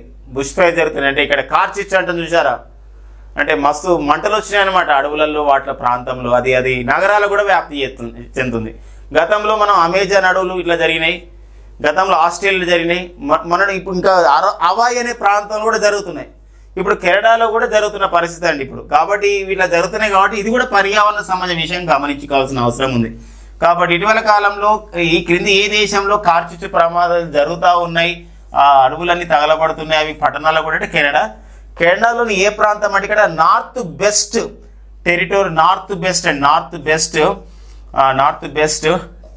టెరిటరీస్ అంటారు. టెరిటరీస్ మనము ప్రాంతాలు అంటాం కదా, ప్రావిన్సెస్ అంటే అట్లా అలా పిలుస్తారు. ఈ ప్రావిన్స్లో ఎల్లో నైఫ్ అనే ప్రాంతం ఉంటుంది. ఎల్లో నైఫ్ ఈ యొక్క సంబంధించినటువంటి ఏదైతే మనం ఇంతవరకు పన్నామో ఈ నార్త్ వెస్ట్ టెరిటరీ అనే ప్రాంతం ఉందో దానికి రాజధాని ఈ ఎల్లో నైఫ్ అనమాట. ఈ ప్రాంతానికి ఇక్కడ కూడా కార్చిచ్చు ప్రమాదాలు జరుగుతూ ఉన్నాయి. అడవులు తగలబడుతూ పట్టణాలు కూడా చేరుతున్నాయి. సురక్షిత ప్రాంతాలకి తరలిస్తున్నారు అన్నమాట. ఇదొక ఇంపార్టెన్స్ అండి. ఇక నెక్స్ట్ వచ్చేసి ఐఎన్ఎస్ విద్యాగిరి అని చెప్పేసి ఒకటి ఉంది. విద్యాగిరి అంటే విద్యాగిరి పర్వతాలు ఇవన్నీ కూడా మనకు కర్ణాటకలో కనబడతాయి. మరి ఏంది ఐఎన్ఎస్ విద్యాగిరి అంటే ఇదొక సంబంధించినటువంటి ఇదొక సంబంధించిన నౌక అనమాట, ఒక యుద్ధ నౌకగా చెప్పవచ్చు. మరి ఐఎన్ఎస్ విద్యాగిరి అంటే మరీ పెద్దది కాదు, మరీ చిన్నది కాకుండా ఒక ఉంటుంది. దీన్ని మనం ఫ్రిగేట్ అని కూడా పిలుస్తాం. ఇది ఒకటి అనమాట ఫ్రిగేట్. ఇప్పుడు జలంతర్గాములు, యుద్ధ నౌక, వార్షిప్ ఎట్లా ఉంటుందో ఇదొకటి ఫ్రిగేట్ అని అంటాం. మరి ఐఎన్ఎస్ విద్యాగిరిని కోల్కతాలో ఉన్నటువంటి జిఆర్ఎస్ఈ అనే సంస్థ అంటే జిఆర్ఎస్ అంటే garden reach ship builders engineers limited అనే సంస్థ ఉంటుంది. జిఆర్సి అండి. ఇది కోల్కతా కేంద్రంగా ఉన్న సంస్థ. దీన్ని అభివృద్ధి చేసింది. దీన్ని హూగ్లీ నదిలో ప్రారంభించారనమాట. జలప్రవేశం చేసి విధుల్లో చేర్చడం జరిగింది మన భారత రాష్ట్రపతి ద్రౌపది ముర్ము గారు. సో మరి ఆగస్టు 17న. సో ఇది మరి ఏ కార్యక్రమంలో భాగంగా అంటే ప్రాజెక్టు 17A అనే కార్యక్రమంలో భాగంగా అభివృద్ధి చేయబడ్డ 6వ యుద్ధ నౌకనే ఈ యొక్క ఫ్రిగేటే ఐఎన్ఎస్ విద్యాగిరి అండి. విద్యాగిరి. సో జిఆర్సి అంటే ఏం చెప్పుకున్నామండి, garden reach shipbuilders engineers అని చెప్పి సంస్థ దీన్ని అభివృద్ధి చేయడం అయితే జరిగింది అనమాట. ఇది ఒక ఇంపార్టెన్స్గా మనం చూసుకోవాల్సిన అవసరం మనకు ఉంది. నెక్స్ట్ వచ్చేసి మరొక కరెంట్ అఫైర్స్కి వెళ్దామండి. సో ఇది దేశీయంగా మన భారతదేశంలో 2022 సంవత్సరంలో పర్యాటకులని ఆకర్షించే విషయంలో ఇక్కడ సంబంధించిన టూరిస్ట్ అనమాట దేశీయ పర్యాటకులని ఆకర్షించే విషయంలో దేశీయం అంటే మన భారతదేశం సంబంధించిన పర్యాటకులని ఆకర్షిస్తున్నటువంటి పర్యాటకులని ఒక విధంగా దేశీయ పర్యాటకులను ఆకర్షించే విషయంలో 2022లో ఏ రాష్ట్రాలు ముందంజలో ఉన్నాయంటే ఇక్కడ గమనించినట్లయితే ఇక్కడ చాలా చాలా ఇంపార్టెంట్ అండి. ఉత్తరప్రదేశ్ ఎక్కువ మంది పర్యాటకులు వచ్చినారు. తర్వాత ఆంధ్రప్రదేశ్ 2వ స్థానంలో ఉంది, తమిళనాడు 3వ స్థానంలో ఉందండి. ఆంధ్రప్రదేశ్కి అయితే 19.27 కోట్ల మంది ఆ విధంగా దేశీయ పర్యాటకులు వచ్చారు అని చెప్పేసి మనకుంది. మరి ఇది మొదటి 3 స్థానాలు ఉంటే వాటప్పుడు తెలంగాణ. మరి తెలంగాణ 9వ స్థానంలో ఉన్నది, 6.7 కోట్ల మంది సో పర్యాటకులు అనేది రావడం జరిగింది. టూరిస్టులు అండి, డబ్బులు కావండి, పర్యాటకులు రావడం జరిగింది, టూరిస్టులు రావడం జరిగింది. ఈ 2 పాయింట్ మనకి ఇంపార్టెంట్గా ఉంటుంది. ఇక్కడ 2వ స్థానం ఆంధ్రప్రదేశ్, తెలంగాణ 3వ స్థానం. మొదటి 3 స్థానాలు అంటే ఉత్తరప్రదేశ్, ఆంధ్రప్రదేశ్, తమిళనాడు రాష్ట్రాన్ని. ఇవన్నీ ఫ్రెండ్స్ మనకి ఆగస్టు 18, 19, 2023 కరెంట్ అఫైర్స్. ఆగస్టు 20, 2023లో ఉన్నటువంటి ముఖ్యమైన ఎగ్జామ్ ఓరియంటెడ్ కరెంట్ అఫైర్స్ మనం డిస్కస్ చేద్దాం. సో మరి ఆగస్టు 20 అనేది 2 ఇంపార్టెన్స్ ఉన్నాయి. ఆగస్టు 20, 2023. సో మనకి ఇది జాతీయ సద్భావన దినోత్సవంగా జరుపుకుంటాం. సో మరి జాతీయ సద్భావన దినోత్సవాన్ని జరుపుకోవడానికి గల కారణం ఏంటి అని చెప్పేసి అన్నప్పుడు ఇక్కడ సో ఇది మనకు బర్త్ యానివర్సరీ ఆఫ్ ది ఓకేనా, birth anniversary of the Rajiv Gandhi. So Rajiv Gandhi జయంతిని ఇలా జాతీయ సద్భావన దినోత్సవంగా జరుపుకుంటామండి. సో రాజీవ్ గాంధీ సో భారతదేశంలో చిన్న వయసులోనే ఒక భారత ప్రధానిగా పనిచేయడం జరిగింది. The youngest person who became the prime minister of the India, so Rajiv Gandhi గారు. అండ్ నెక్స్ట్ వచ్చేసి was worked as a 6th prime minister of India, భారతదేశ 6వ ప్రధానిగా వీరు పనిచేయడం జరిగింది రాజీవ్ గాంధీ గారు. సో రాజీవ్ గాంధీ గారి యొక్క జయంతి August 20 అండి. సో మరి ఒక ఈ పాయింట్ గుర్తుపెట్టుకోండి, అంటే ఎందుకు జరుపుకుంటాం సద్భావన దినోత్సవం అనేది. ఇంకొకటి ఉంది మనకి Rajiv Gandhi death anniversary May 21, అది తీవ్రవాద వ్యతిరేక లేదా ఉగ్రవాద వ్యతిరేక దినోత్సవం జరుపుకుంటాం. నేషనల్ యాంటీ టెర్రరిజం డే వచ్చేసి May 21. May 21లో May 21, 1991లో రాజీవ్ గాంధీ గారు సో తమిళనాడులోని పెరంబదూర్లో LTT liberation of the Tamil tiger శిలం చేత వారి యొక్క ఉగ్రవాద తీవ్రవాద సంస్థ చేత చంపివేయబడ్డారు. సో ఆ నేపథ్యంలో అది జాతీయ ఉగ్రవాద వ్యతిరేక దినోత్సవం, national day against the against the terrorism, అంటే జాతీయ ఉగ్రవాద వ్యతిరేక దినోత్సవాన్ని May 21 జరుపుకుంటాం. ఇది జాతీయ ఉగ్రవాద వ్యతిరేక దినోత్సవం అండి, జాతీయ ఉగ్రవాద వ్యతిరేక దినోత్సవంగా మనం ఒక జరుపుకుంటాం.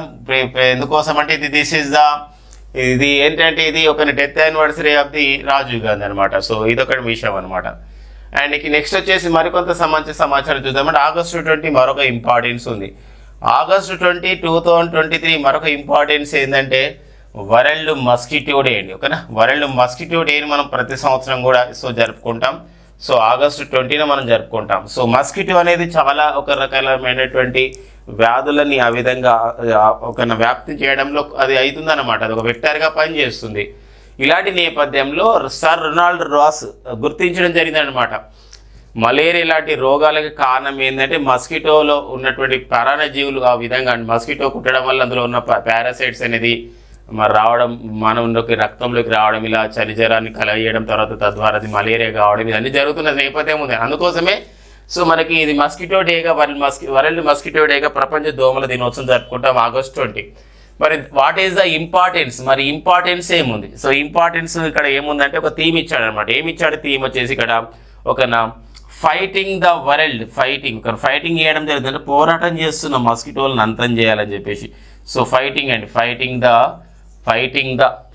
The world deadliest killer, world deadliest killer. So killer అంటే చంపేసేది అన్నమాట, కిల్లర్. సో ద మస్కిటో అని చెప్పేసి ఒక సంబంధించినటువంటి ఇతివృత్తాన్ని ఈసారి ఇవ్వడం జరిగింది అనమాట. సో ఈ నేపథ్యాన్ని గమనించాల్సిన అవసరం ఉందండి. సర్ రొనాల్డ్ రాస్ ఈ గుర్తింపు చేసిన దానికి ఇవ్వడం జరిగింది. సర్ రొనాల్డ్ రాస్ అయితే మా అందరికీ తెలుసండి, మరి వారు 1902 సంవత్సరంలోనే వారికి వైద్య శాస్త్రంలో నోబెల్ అవార్డు కూడా రావడం జరిగింది సర్ రొనాల్డ్ రాస్. హైదరాబాద్లో కూడా సర్ రొనాల్డ్ రాస్ పేరు పైన ఒక ఇన్స్టిట్యూట్ ఉందండి, ఒక సంస్థ ఉంది. సర్ రొనాల్డ్ రాస్ ఒక ట్రాపికల్ ఇన్స్టిట్యూట్ డిజీజ్ సెంటర్ ఉంది అనమాట. ఎక్కడ ఉందంటే అది హైదరాబాద్లో మనకు ఉందన్నమాట. దాన్ని మనం ఒక గుర్తుపెట్టుకోండి, అంటే sir Ronald Ross institute of the tropical diseases institute ఎక్కడ ఉంది అంటే ట్రాపికల్ డిజీజెస్ పైన అక్కడ అధ్యయనం చేసి రోగులకు కూడా ఉచిత చికిత్సను అందజేస్తారు ప్రభుత్వ ఆసుపత్రి. అది హైదరాబాద్లో కలదనే విషయాన్ని గుర్తుపెట్టుకోవాల్సిన అవసరం ఉంది. సర్ రొనాల్డ్ రాస్కి ఏ సంవత్సరంలో అతని నోబెల్ బహుమతి రావడం జరిగిందంటే సో వారికి వైద్య శాస్త్రంలో 1902లో నోబెల్ బహుమతి అనేది రావడం జరిగింది sir Ronald Ross. So friends గుర్తుపెట్టుకున్నారు కదా, August 20 రాజీవ్ గాంధీ భారతదేశ మాజీ ప్రధాని రాజీవ్ గాంధీ గారి జయంతిని మనం జాతీయ సద్భావన దినోత్సవం జరుపుకుంటాం. అండ్ వారి యొక్క వర్ధంతిని May 21ని జాతీయ ఉగ్రవాద వ్యతిరేక దినోత్సవంగా జరుపుకుంటాం May 21. మళ్ళీ August 20 మరొక ఇంపార్టెంట్ ఏంటంటే వరల్డ్ మస్కిటో డేగా కూడా జరుపుకుంటాం. ఈ నెక్స్ట్ వచ్చేసి మరో ఇంపార్టెంట్ విషయం ఉందండి, బయోఏసియస్ సదస్సు అని చెప్పేసి అంటామండి. బయోఏసియస్ సదస్సు అంటే మారుతున్నటువంటి ఒక కాలానికి అనుగుణంగా జీవశాస్త్రాల పరిశోధన పైన, వైద్య రంగం పైన జరుగుతున్నటువంటి ఒక అంతర్జాతీయ సదస్సుగా బయోఏసియస్ సదస్సు మనకు గుర్తించబడింది. ఉమ్మడి ఆంధ్రప్రదేశ్ ఉన్నప్పటి నుంచి కూడా ఉమ్మడి ఆంధ్రప్రదేశ్ ఉన్నప్పుడు 1996లో ప్రారంభమైంది సదస్సు, బయోఏసియస్ సదస్సు.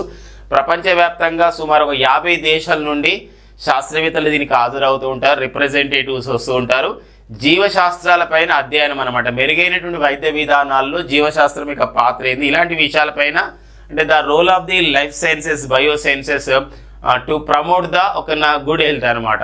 సో ఇలాంటి నేపథ్యంలోనే బయోఏసీ సదస్సుకి ఎంతో ఇంపార్టెన్స్ ఉంది. ప్రతి సంవత్సరం కూడా బయోఏసీ సదస్సు ఫిబ్రవరి నెలలో జరుగుతుంది. అది గుర్తుపెట్టుకోండి. The permanent place to host the or conduct the BioAsia summit that is Telangana, that is in Hyderabad every year. ఇది ఒక నేషనల్ అఫైర్స్గా సైన్స్ అండ్ టెక్నాలజీ అప్డేట్గా మనం చూసుకోవాలి. ఈ సంవత్సరం కూడా బయోఏసీ సదస్సు అనేది ఫిబ్రవరి 2023లో జరిగింది. అది 20వ బయోఏసీ సదస్సు. కాబట్టి నెక్స్ట్ ఇయర్ కూడా డిసైడ్ చేశారు. నెక్స్ట్ ఇయర్ ఫిబ్రవరి 2024లో కూడా బయోఏసీ సదస్సు నిర్వహించబోతున్నారు. ఇది 21వ బయోఏసీ సదస్సు అనమాట, 21st బయోఏసీ సమిట్. అండ్ దీన్ని పాపులర్ చేయాలి మరింత అనే ఉద్దేశంతోనే ఆగస్టులోని ఈ నెలలోనే ఏం చేశారంటే దీనికి ఒక థీమ్ని కూడా విడుదల చేయడం జరిగింది, ఇతివృత్తం అనమాట. ఈసారి అంటే వచ్చే సంవత్సరం ఫిబ్రవరి 2024లో జరగబోయే 21వ బయోఏసీ సదస్సు యొక్క ఇతివృత్తం ఏంటి అంటే ఇక్కడ సో డేటా అండ్ ఏఐ. అంటే ఏఐ అంటే ఏంటంటే ఆర్టిఫిషియల్ ఇంటెలిజెన్స్, కృత్రిమ మేధస్సు. డాటా అండ్ ఆర్టిఫిషియల్ ఇంటెలిజెన్స్ గుర్తుపెట్టుకోండి. సో రీడిఫైనింగ్ ద పాసిబిలిటీస్ అని చెప్పేసి అంటే రీడిఫైనింగ్ ద పాసిబిలిటీస్. సో ఇది ఒక ఇంపార్టెన్స్ అండి. పాసిబిలిటీస్ అంటే ఒక సాధ్యమైన అర్థం వస్తుంది. అంటే ఏంటంటే డాటా, కృత్రిమ మీద సో అవకాశాలు, అవకాశాలని మనం పునర్నిర్వహించుకోవడం అంటే మరిన్ని మెరుగైనటువంటి అవకాశాలను మనం సృష్టించుకోవాలి అని అర్థం వస్తుందండి ఇక్కడ. ఎందుకోసం డాటాను వాడుకుందాం అంటే ఇప్పుడు ఉన్నటువంటి ఒక ఆర్టిఫిషియల్ ఇంటెలిజెన్స్ వాడుకొని మన అవకాశాలని మనం మరింటిగా ఆ విధంగా ప్రోత్సహించుకుందాం, అవకాశాలను పునర్నిర్వహించుకుందాం అని ఒక ఇతివృత్తంతో దీన్ని నిర్వహిస్తున్నారు. వెరీ వెరీ ఇంపార్టెంట్ అండి. ఒక్కోసారి అడగవచ్చు బయోఏసీ సదస్సుకు శాశ్వత వేదిక ఏది అన్నప్పుడు హైదరాబాద్. అండ్ 2024 సంవత్సరం ఎన్నో బయోఏసీ సదస్సు ఫిబ్రవరి నిర్వహించబోతున్నారు. 21వది ఇతివృత్తం ఏంది? ప్రతి సంవత్సరం కూడా బయోఏసీ సదస్సు అనేది ఎక్కడ జరుగుతుందంటే హైదరాబాద్లోనే జరుగుతుంది, ఫిబ్రవరి నెలలో జరుగుతుంది. సో మనకి బయోఏసీ సదస్సు ఈ నేపథ్యంలో మనం గుర్తుపెట్టుకోవాలి. మనం జీనోమ్ వ్యాలీ అనేది కూడా ప్రత్యేకంగా మనకు ఉంది. మనకు హైదరాబాద్ షామీర్పేటలో జీనోమ్ వ్యాలీ ప్రపంచవ్యాప్తంగా పేరుగాంచిన ఎన్నో సంస్థలు అక్కడ పరిశోధన చేస్తున్నాయి. మన కోవాక్సిన్ టీకాను ఆవిష్కరించినటువంటి ఇన్కోవాక్ అని చెప్పేసి ఒక ఇంట్రానాజల్ కరోనా వ్యాక్సిన్ అందించినటువంటి భారత్ బయోటెక్ సంస్థ కూడా ఎక్కడ కలదంటే అది జీనోమ్ వ్యాలీ హైదరాబాద్ షామీర్పేటలో ఉన్న విషయాన్ని మనం గుర్తుపెట్టుకోవాల్సిన అవసరం అయితే ఉందండి. చాలా చాలా ఇంపార్టెన్స్గా ఈ సంబంధించిన విషయాలు మనం చూసుకోవాల్సిన అవసరం మనకు ఉంటుంది. ఓకేనండి, ఇది ఒక ఇంపార్టెన్స్. ఒక సైన్స్ అండ్ టెక్నాలజీ విషయంలో ఇది ఈ పాయింట్ అనేది మనకి ఇంపార్టెన్స్ ఉంటుంది. నెక్స్ట్ మరో సంబంధించిన కరెంట్ అఫైర్స్కి వెళ్దామండి. సో మనకి నెక్స్ట్ వచ్చేసి మహారాష్ట్ర ప్రభుత్వం మొదటిసారిగా ఒక అవార్డు ప్రారంభించిందండి. ఏంటి ఆ అవార్డు? మహారాష్ట్ర ప్రభుత్వం ప్రారంభించిన అవార్డు పేరు వచ్చేసి ఉద్యోగ రత్న అవార్డు అండి. ఉద్యోగ రత్న అవార్డు గుర్తుపెట్టుకోండి. ఫస్ట్ టైం ప్రారంభించారు. ఎవరైతే ఒక సంబంధించిన పారిశ్రామికవేత్తలుగా ఉన్నారు, ఎవరైతే ఒక సంబంధించినటువంటి వివిధ రంగాల్లో పేరుంది, ఒక మహారాష్ట్రకు సేవ చేస్తున్నారో, అలాంటి అంతేకాకుండా ఉపాధి కల్పిస్తున్నారో, ఉద్యోగాలు కల్పన చేస్తున్నారో అలాంటి వాళ్ళకి మహారాష్ట్ర ప్రభుత్వం ఇక్కడ గతంలో మహారాష్ట్ర భూషణ్ అనే అవార్డు ఉండేది. ఇప్పుడు దాంతోపాటు ఇప్పుడు ఉద్యోగరత్న అవార్డు కూడా మహారాష్ట్ర ప్రభుత్వం ప్రారంభించింది. ఎంహెచ్ ఇక్కడ మహారాష్ట్ర ప్రభుత్వం ప్రారంభించింది, తొలిసారిగా ప్రారంభించింది కాబట్టి ద ఫస్ట్ అవార్డ్. మరి ఉద్యోగరత్న అవార్డు 2023కి తొలిసారిగా ఎవరికి ఇవ్వడం జరిగిందంటే సో మరికి ఒక పారిశ్రామిక దిగ్గజం, సో మరి ఒక టాటా గ్రూప్ గౌరవ చైర్మన్గా వారు ఉన్నారు. వారే మీకు అర్థమైపోయింది ఇప్పటికీ రతన్ టాటా గారికి ఇవ్వడం జరిగింది. రతన్ టాటా గారికి ఇవ్వడం జరిగింది. సో మరి ఇది పాయింట్ మనకి ఇంపార్టెంట్ అండి. రతన్ టాటా గారికి ఈ మధ్య కాలంలో అస్సాం వైభవ్ పురస్కారం వచ్చింది. అస్సాం రాష్ట్రంలో క్యాన్సర్ వ్యాధి నిర్మూలనకి వివిధ ఆసుపత్రులను ఏర్పాటు చేసిన క్రమంలో వారికి రతన్ టాటా గారికి అస్సాం వైభవ్ పురస్కారం వచ్చింది. అంతేకాకుండా భారత్ మరియు ఆస్ట్రేలియా దేశాల మధ్య పారిశ్రామిక వాణిజ్య సంబంధాలు మెరుగుపరచడంలో కృషి చేసినందుకు గాను సో వారికి ఆర్డర్ ఆఫ్ ది ఆస్ట్రేలియా పురస్కారాన్ని కూడా రతన్ టాటా గారికి ఇవ్వడం జరిగిందనమాట. ఇలాంటి నేపథ్యంలో సో ఈ అవార్డు కూడా వచ్చింది రతన్ టాటా గారికి. సో మరి టాటా గ్రూప్ గౌరవ చైర్మన్, మరి టాటా గ్రూప్కి ప్రజెంట్ చైర్మన్గా ఎవరున్నారు అని చెప్పేసి అంటే వారు టాటా గ్రూప్ గౌరవ చైర్మన్ వచ్చేసి మనకి రతన్ టాటా గారు అయితే మరి టాటా గ్రూప్ ప్రజెంట్ చైర్మన్ వచ్చేసి చంద్రశేఖర్ నటరాజన్ లేదా నటరాజన్ చంద్రశేఖరన్గా ఉన్నారు. నటరాజన్ చంద్రశేఖరన్ ఉన్నారు. సో ఈ అంశాన్ని కూడా గుర్తుపెట్టుకోవాల్సిన అవసరం ఉంటుందండి. నెక్స్ట్ రతన్ టాటా గారు అయితే మనకి పిఎం కేర్స్ ఫండ్లో కూడా వారు ఒక ట్రస్టీగా పిఎం కేర్స్ ఫండ్ 2020 మార్చిలో మనం పిఎం కేర్స్ ఫండ్ మన కేంద్ర ప్రభుత్వం ఏర్పాటు చేయడం జరిగింది. ఏవైతే మనకి కరోనా వచ్చిందో కరోనా కారణంగా ఏదైతే ఇబ్బందులు ఉన్నాయి ఆ టైంలో ఓవర్కమ్ చేసుకోవడానికి వివిధ వర్గాల ద్వారా ఒక ఫండ్ని రేజ్ చేయడం అనే ఉద్దేశంతోనే నిధిని సేకరించారు పిఎం కేర్స్ ఫండ్ ద్వారా. పిఎం కేర్స్ ఫండ్లో వచ్చినటువంటి డబ్బుల్ని వివిధ సంక్షేమ కార్యక్రమాలకి ఆరోగ్య రంగానికి కేటాయిస్తున్నారు ఇప్పుడు కూడా. ఈ పిఎం కేర్స్ ఫండ్కి ప్రధానమంత్రి citizen assistance relief emergency situations fund అని చెప్పేసి అంటాం. ప్రధానమంత్రి citizens assistance relief emergency situation fund. ఇందులో కూడా వీరు సభ్యుడిగా ఉన్నారు రతన్ టాటా గారు అనమాట, ఒక ట్రస్టీగా ఉన్నారు. పిఎం కేర్స్ ఫండ్కు చైర్మన్ అయితే భారత ప్రధాని నరేంద్ర మోడీ గారు అనమాట. ఆ పాయింట్ గమనించాల్సిన అవసరం ఉంది. సో ఇక నెక్స్ట్ వచ్చేసి మరికొంత సమాచారం మనం వెళ్దాం. ఇక్కడ ఉద్యోగరత్న అవార్డుని ఇవ్వడం జరిగింది. మహారాష్ట్ర ముఖ్యమంత్రి ఏక్నాథ్ షిండే సో వీరు దీన్ని ప్రకటించడం జరిగింది. సో వారి ఇంటికి వెళ్ళి ఆ అవార్డుని ప్రదానం చేయడం జరిగింది అనమాట. మహారాష్ట్ర ముఖ్యమంత్రి వచ్చేసి మనకి ఏక్నాథ్ షిండే. సో ఏక్నాథ్ షిండే అనేవారు సో మరి శివసేన పార్టీకి చెందిన వీరు ఏక్నాథ్ షిండే మహారాష్ట్రకి సీఎంగా ఉన్నారు. అండ్ నెక్స్ట్ వచ్చేసి మరో విషయం అండి, మహారాష్ట్ర గవర్నర్గా ఉన్నారు. Who is the present governor of the Maharashtra వచ్చేసి రమేష్ బయాస్ అండి. సో రమేష్ బయాస్ అనేవారు మహారాష్ట్రకి గవర్నర్గా పనిచేస్తున్నటువంటి సందర్భాన్ని ఇక గుర్తుపెట్టుకోవాల్సిన అవసరం అయితే మనకి ఎగ్జామినేషన్ పాయింట్ ఆఫ్లో ఉందండి. ఇక నెక్స్ట్ వచ్చేసి మనము ఒక సంబంధించినటువంటి సుధామూర్తి గారి యొక్క పుస్తకం త్వరలోనే విడుదల కాబోతుందండి.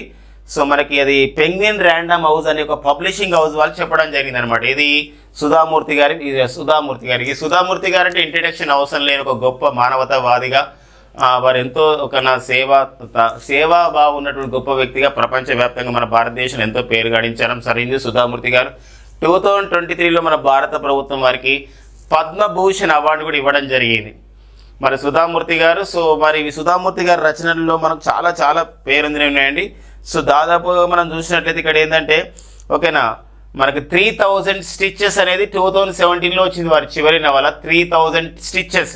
దీని తర్వాత మళ్ళీ 2022 అక్టోబర్లో ఒక 14 కథలతో ఉన్న ఒక పుస్తకం రాబోతుంది, common at uncommon. Very very important అండి, చాలా రోజుల తర్వాత వస్తుంది పుస్తకం కాబట్టి. కామన్ ఎట్ అన్కామన్ అనే పుస్తకం అనేది ఎవరిది అని చెప్పేసి అంటే ఇది సుధామూర్తి గారి యొక్క రచన అనమాట. సుధామూర్తి గారి యొక్క రచన.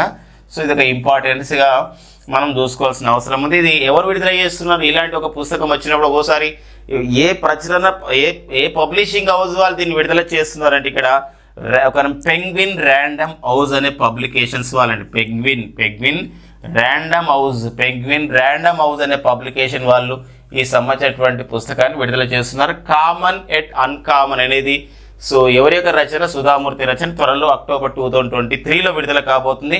2017లో వీరు రాసినటువంటి చివరి పుస్తకం విడుదలైంది. అది అంటే చాలా పుస్తకాలు రాసిన అందులో ఈ పుస్తకం చాలా ఇంపార్టెంట్, చివరిగా విడుదలైన పుస్తకం అది 3000 స్టిచెస్ అండి.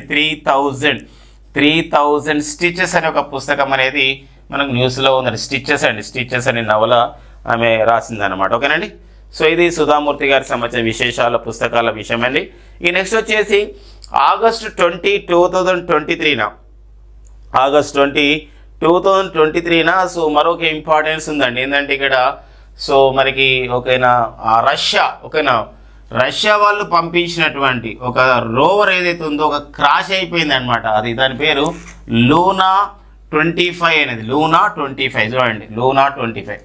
సో రష్యా వాళ్ళు చాలా రోజుల తర్వాత 47 ఇయర్స్ తర్వాత సో పంపించారు. ఒక 1966లో అట్లా అంటే 47 ఇయర్స్ 76లో పంపించారు. మళ్ళీ ఇప్పుడు 47 ఇయర్స్ తర్వాత పంపించారు ఒక రోవర్ని.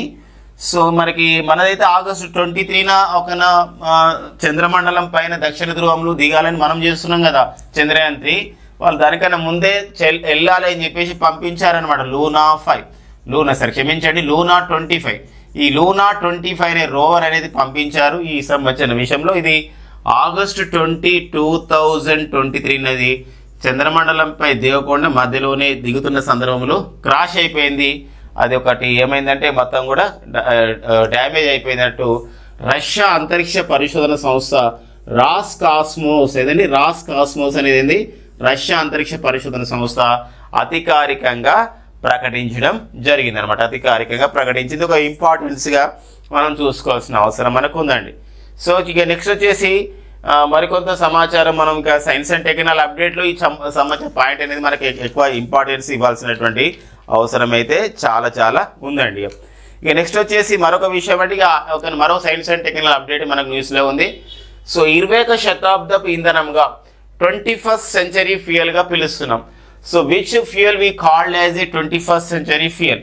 మరి ఏ ఫ్యూయల్ని, ఏ ఇంధనాన్ని 21వ శతాబ్దపు ఇంధనంగా అంటే పిలుస్తున్నామంటే the name of that fuel is hydrogen fuel. ఈ హైడ్రోజన్ ఫ్యూయల్తో నడిచే ప్రపంచంలోని హైడ్రోజన్ ఫ్యూయల్తో నడిచే ట్రైన్లని ప్రవేశపెట్టినటువంటి తొలి దేశం అయితే జర్మనీ. జర్మనీ దేశం ట్రైన్లను ప్రవేశపెట్టింది. అండ్ ట్రైన్లను ప్రవేశపెట్టినటువంటి ప్రవేశపెట్టిన రెండవ దేశం అయితే చైనా. అండ్ నెక్స్ట్ 2023 డిసెంబర్ చివరి నాటికి మనం ఇక్కడ ప్రపంచంలోనే ఇక్కడ హైడ్రోజన్ ఫ్యూయల్తో నడిచే ట్రైన్లను ప్రవేశపెట్టినటువంటి మూడో దేశంగా భారత్ గుర్తించబడబోతుంది. ఇలాంటి నేపథ్యంతో హైడ్రోజన్ ఫ్యూయల్తో నడిచే బస్సుని మనం ప్రయోగాత్మకంగా పూణేలో దాన్ని ప్రారంభించారు. కనుక ఒక పూర్తిగా కమర్షియల్గా రావడం అనే ఉద్దేశంతో ఎన్టీపీసీ సంస్థ అండి. ఎన్టీపీసీ ఒక మహారత్న హోదా పొందిన సంస్థ national thermal power corporation limited.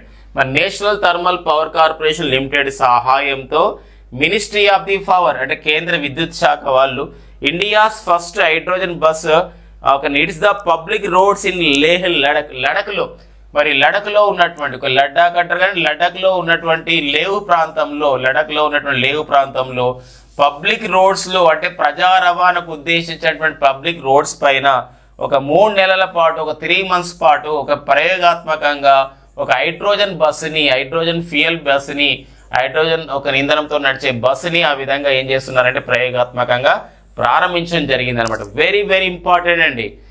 The first union territory, the first city in India introduced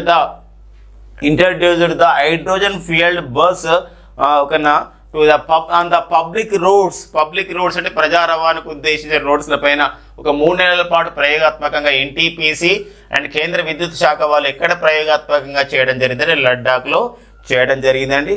so చాలా ఇంపార్టెన్స్గా మనం గమనించాల్సిన అవసరం ఉంటుంది.